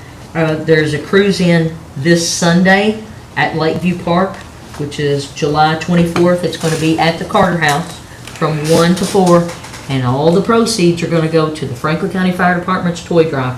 So that's an excellent charity. So last time the charities that benefited from that were the VFW and the American Legion, and it was right before July 4th, so there were a lot of veteran activities that those proceeds helped fund. This time, it's going to take care of the help with the toy drive, so please, anybody that can help me out with that, I'd really appreciate it. Okay. All right. And help thank them, you. that's helping them. The next, Ann, I see you on, I'm sure you have something. Thank you for our department heads. I wanted to give the court an update on the community development block grant that we received for utility assistance. Of the first $10,000 draw, $8,438 has been used to assist people with their utilities. Great. And so we'll be requesting the second $10,000 draw so that we can continue that process. Good. That's awesome. I've never thought that. I'm glad to see people are taking advantage of that. Wow. And I see in the background a beautiful little grandbaby, I believe, on the wall there, huh? Yes, well, actually, she's getting ready to turn 11, so maybe I need to update my photos. Caught you, Ann. That's right. Sorry. Thank you. All right, Charlie Lewis. Thanks, Judge. Thanks, Court. Just a reminder, we've got 2 more days left of the Franklin County Fair if you get a chance to come by. Yeah. Charlie, I'm going to say this, your crew is fantastic in getting the fair going, and much applause to you all and your hard work on the July 7th Appreciation Day for first responders and military families. Thank you for your great work. Appreciate that. I'll pass that word along. Please do. Okay, Chief Brewer. Just a quick update. As mentioned earlier, one of our brush trucks did come in, the one we ordered last year at this time, so we're in the process of upfitting that. Hopefully within the next few weeks it'll be on the road, so just wanted to give you that update. Okay? Thank you. Anyone else? Anyone else? Okay, it's virtually 12:10 or 12:11 at 12. right at 12:15. We'll give 5 minutes, 12:16 to get back, and we'll be in recess and then come back for the voting session. Everybody okay? All right, we're on recess. Thank you. Boys, I don't know how you do it.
let's begin.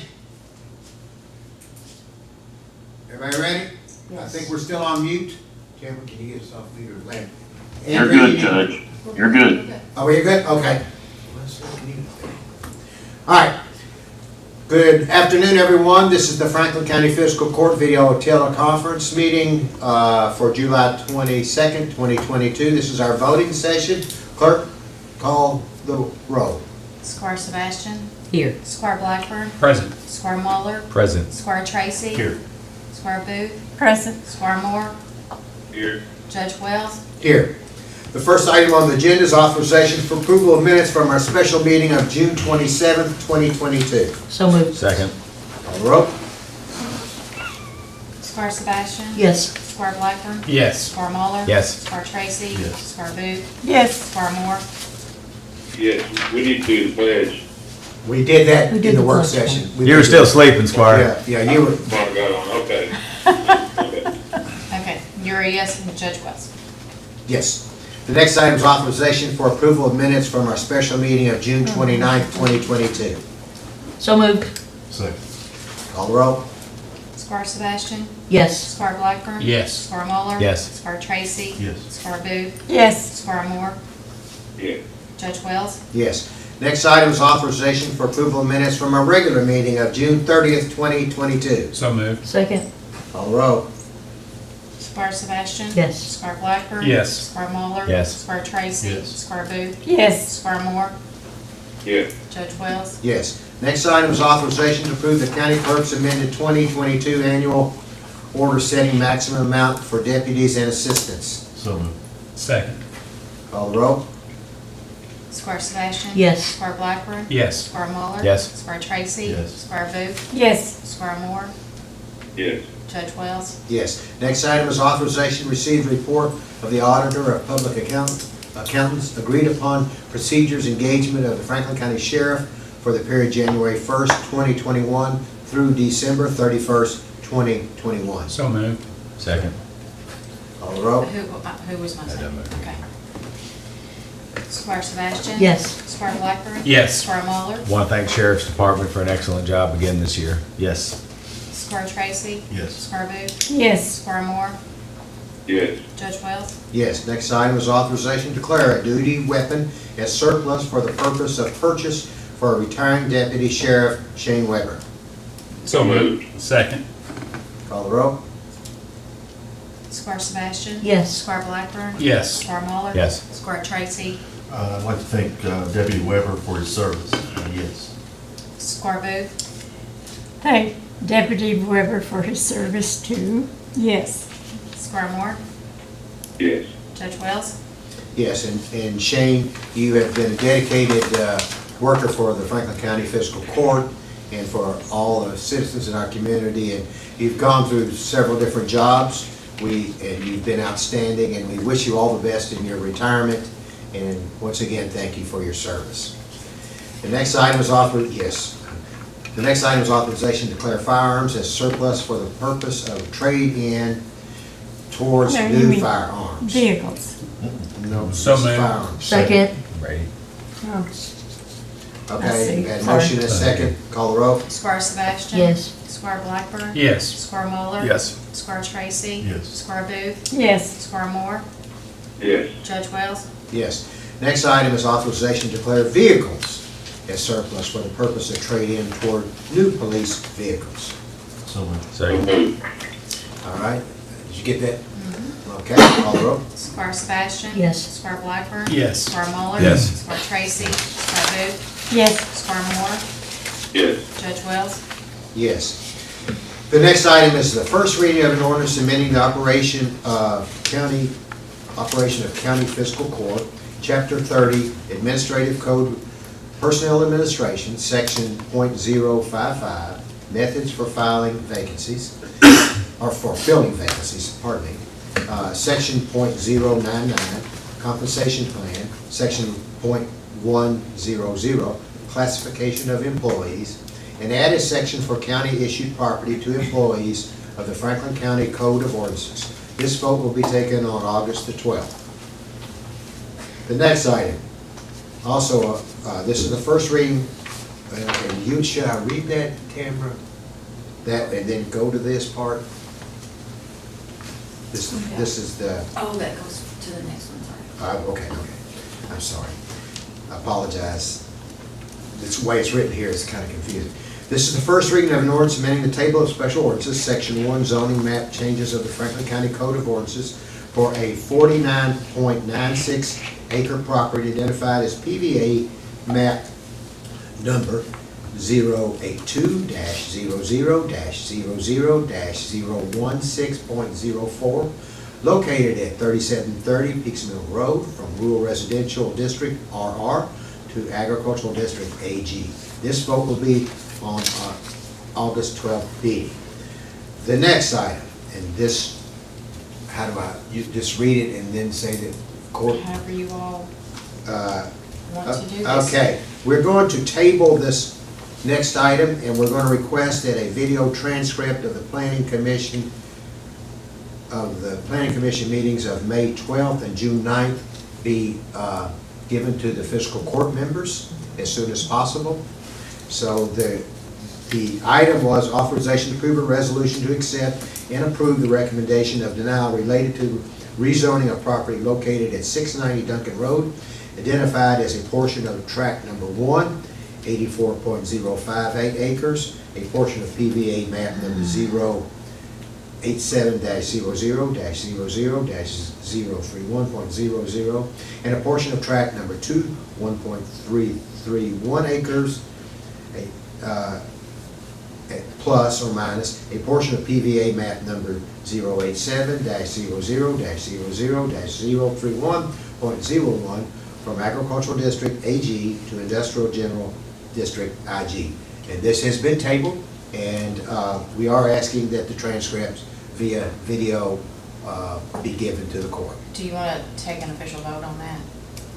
I think it would be a good idea, yes. Okay, so authorization to do that. So moved. Second? Call the roll. Squire Sebastian? Yes. Squire Blackburn? Yes. Squire Muller? Yes. Squire Tracy? Yes. Squire Booth? To table, yes. No. To get the transcripts. Oh, to get the transcripts. Yes. Excuse me, yes. Okay. Squire Moore?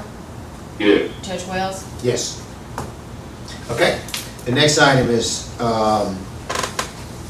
authorization to change the position of planner from part-time to full-time in the planning and zoning department. So moved. Second. Call the roll. Squire Sebastian? Yes. Squire Blackburn? Yes. Squire Muller? Yes. Squire Tracy? Yes. Squire Booth? Yes, Squire Moore? Yes. Judge Wells? Yes. The next item is authorization for approval of change order number 1, an increase in contract amount of $9,000 for the Gregory Woods Road Bridge construction. So moved. Second? Call the roll. Squire Sebastian? Yes. Squire Blackburn? Yes. Squire Muller? Yes. Squire Tracy? Yes. Squire Booth? yes, Squire Moore? Yes. Judge Wells? Yes. Next item is authorization to award the bid for de-icing salt to the lowest bidder, Morton Salt. so moved. Second. Call the roll. Squire Sebastian? Yes. Squire Blackburn? Yes. Squire Muller? Yes. Squire Tracy? Yes. Squire Booth? Yes, Squire Moore? Yes. Judge Wells? Yes. The next item is authorization to advertise a request for proposal, RFP, for assistance in the creation of a Franklin County Sports Commission and other tasks as identified in the project specifications. So moved. Second. Call roll. Squire Sebastian? I have a question. So are we voting, when we vote on this, are we voting to the material that's in our packet and to do it immediately today? Is that what we're Yes. voting to do? Yes. And that's before the meeting that we're gonna have Yes. on August 3rd? So let's talk about that, because, I mean, do we want to change that? I mean, because I don't think the vote's going to be there. So can we change the verbiage to say, and I think what we had talked about is after the meeting, giving the park committee authority to make changes and send it.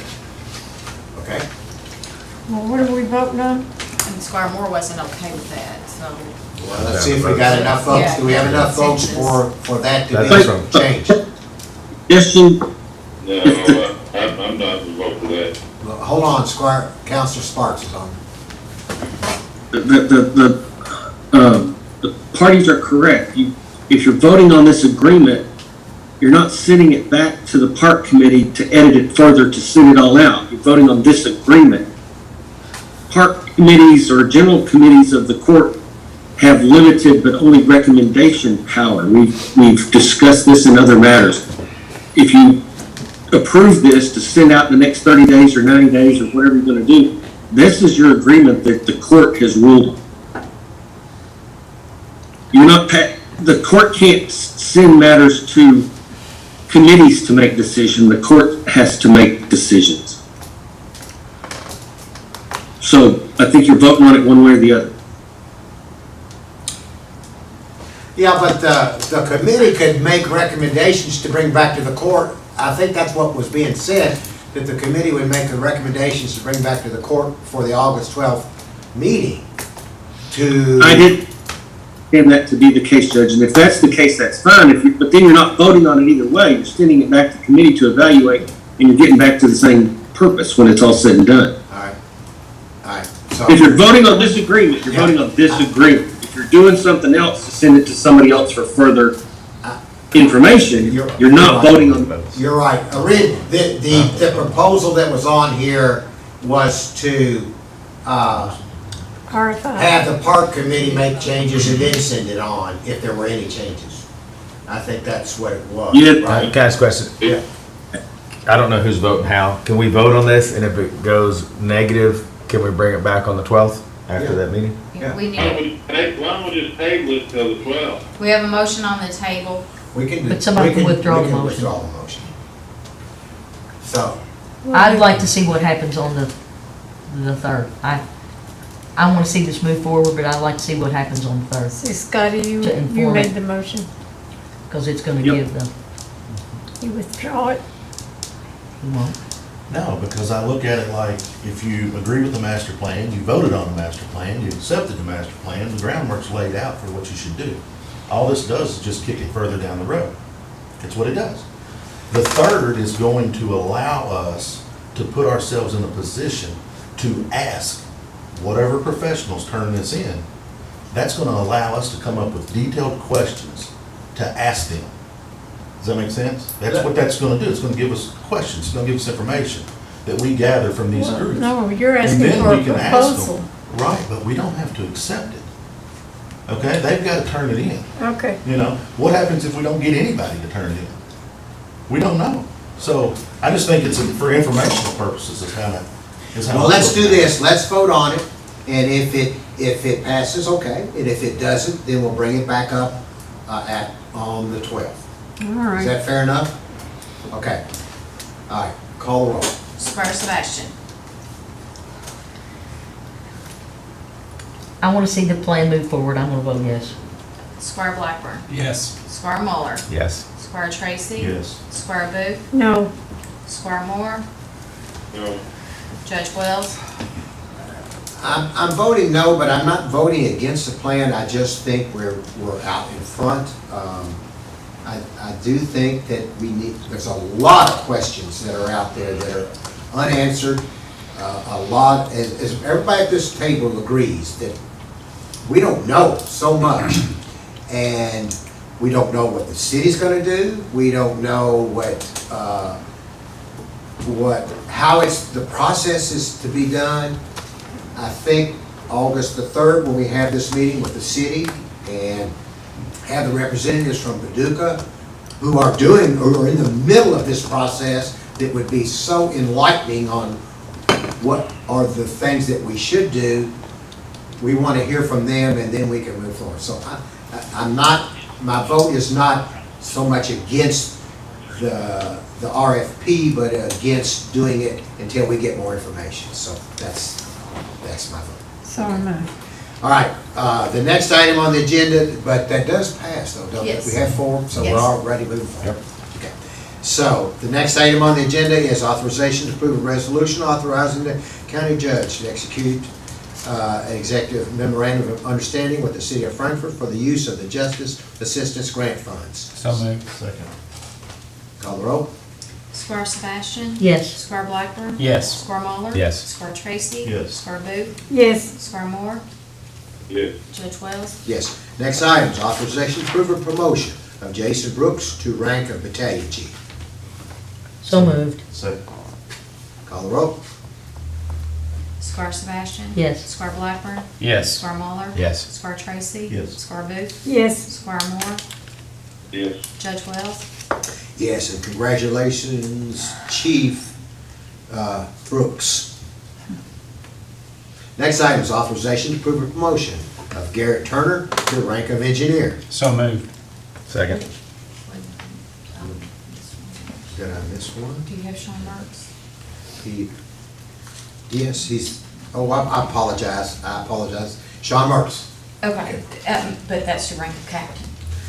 Sorry, I just skipped on that. Authorization to approve promotion of Sean Mertz to rank of captain. So, Second. Second. Call the roll. Squire Sebastian? Yes. Squire Blackburn? Yes. Squire Muller? Yes. Squire Tracy? Yes. Squire Booth? Yes. Squire Moore? Yes. Judge Wells? Yes, and I apologize, Captain Mertz. Didn't mean to skip you, but Captain Mertz, congratulations. The next item is authorization to approve promotion of Garrett Turner to rank of engineer. So moved. Second. Call the roll. Squire Sebastian? Yes. Squire Blackburn?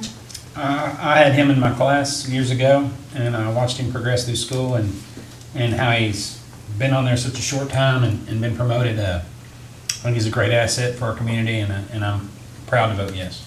Squire Muller? Yes. Squire Tracy? Yes. Squire Booth? Yes. Squire Moore? Yes. Judge Wells? Yes, and congratulations, engineer. It doesn't flow as easy, No, does it's it? not as easy Yeah, to I say was that. waiting to see what you're gonna do on that one. All right, this is very, very proud moment this is an authorization to hire Kate McCain as Deputy County Treasurer. So moved. Second. All right, call the roll. Squire Sebastian? Yes. Squire Blackburn? Yes. Squire Muller? Want to thank her to the county and happy to have her, yes. Squire Tracy? yes. Squire Booth? Yes. Squire Moore? I think she'll be a great asset to our county. She's got some big shoes to fill, yes. Judge Wells? Amen to that, and obviously I'm gonna vote yes, but I wanna say thank you to the Fiscal Court. We went through a process of interviewing all of the candidates. It was, as you could see, there were all outstanding candidates, and we were grateful and honored that so many people were interested, and with the qualities that they brought was excellent. This particular person was fantastic, and we are excited as we can be to have her here to be trained and to understand the processes that this important position entails with our wonderful and, sorry to say, departing Susan Lawrence. So with that being said, Kate McCain, welcome aboard, and we congratulate you and look forward to working with you in just a week or two. So, yes. The next item is authorization to approve a resolution declaring the official intent of the County of Franklin, Kentucky with respect to reimbursement of temporary advances made for capital expenditures to be made from subsequent borrowings. So moved. Second. Call the roll. Squire Sebastian? Yes. Squire Blackburn? Yes. Squire Muller? Yes. Squire Tracy? Yes. Squire Booth? Yes. Squire Moore? Yes. Judge Wells? Yes.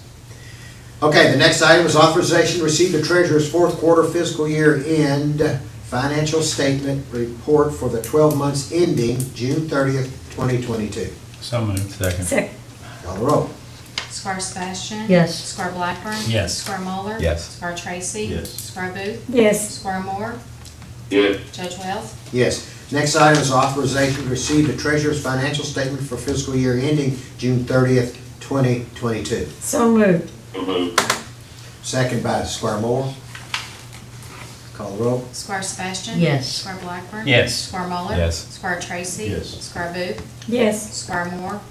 Yes. Judge Wells? Yes. Next item is authorization to receive the treasurer's report. So moved. Second. Call the roll. Squire Sebastian? Yes. Squire Blackburn? Yes. Squire Muller? Yes. Squire Tracy? Squire Booth? Yes. Squire Moore? Yes. Judge Wells? Yes. Next item is payment of claims. Is there a motion to deny any payment of any claims? Okay, seeing none, let the record reflect. Claims are ordered to be paid. Okay, the next item, authorization to go into closed session per KRS 61.810, subset 1, subsections. B, deliberations on the future acquisition or sale of real property by a public agency when publicity would be likely to affect the value of the property. And section C, discussion of proposed or pending litigation against or on behalf of the public agency. And section F, discussions or hearings which might lead to the appointment, discipline, or dismissal of an individual employee. No action will be taken during this closed session, and we could come out into open session and have some action. So moved. Second. So moved. Okay. Call, hang on a There second. must be a delay. Call the roll. Yes. Sebastian? No, behind. Yes. Squire Blackburn? Yes. Squire Muller? Yes. Squire Tracy? Yes. Squire Booth? Yes. Squire Moore? Yeah. Judge Wells? Yes, okay, we're going into closed session, and we're gonna bring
session. We're back in open session. Is there a motion to, authorization to hire our firefighter, Anthony White, to our fire department? Second, Lambert, then I. Okay, there's Okay. motion and a second. All right. Call the roll. Okay. Squire Sebastian. Yes. Squire Blackburn. Yes. Squire Muller. Welcome to the team, yes. Squire Tracy. Yes. Squire Booth. Yes. Squire Moore. Yes. Judge Wells. Yes. And is there a motion to adjourn? So moved. All right. That's Squire Moore, you enjoy your lunch. Well, all right, call the roll. Squire Sebastian. Yes. Squire Blackburn. Yes. Squire Muller. Good meeting, guys, thanks, yes. Squire Tracy. Yes. Squire Booth. Yes, that's a Squire big Moore. yes. Squire Moore. Judge Wells. Yes, thanks everybody for watching. We appreciate everybody being here. God bless. We're adjourned. Thank you. Thank you, Lambert.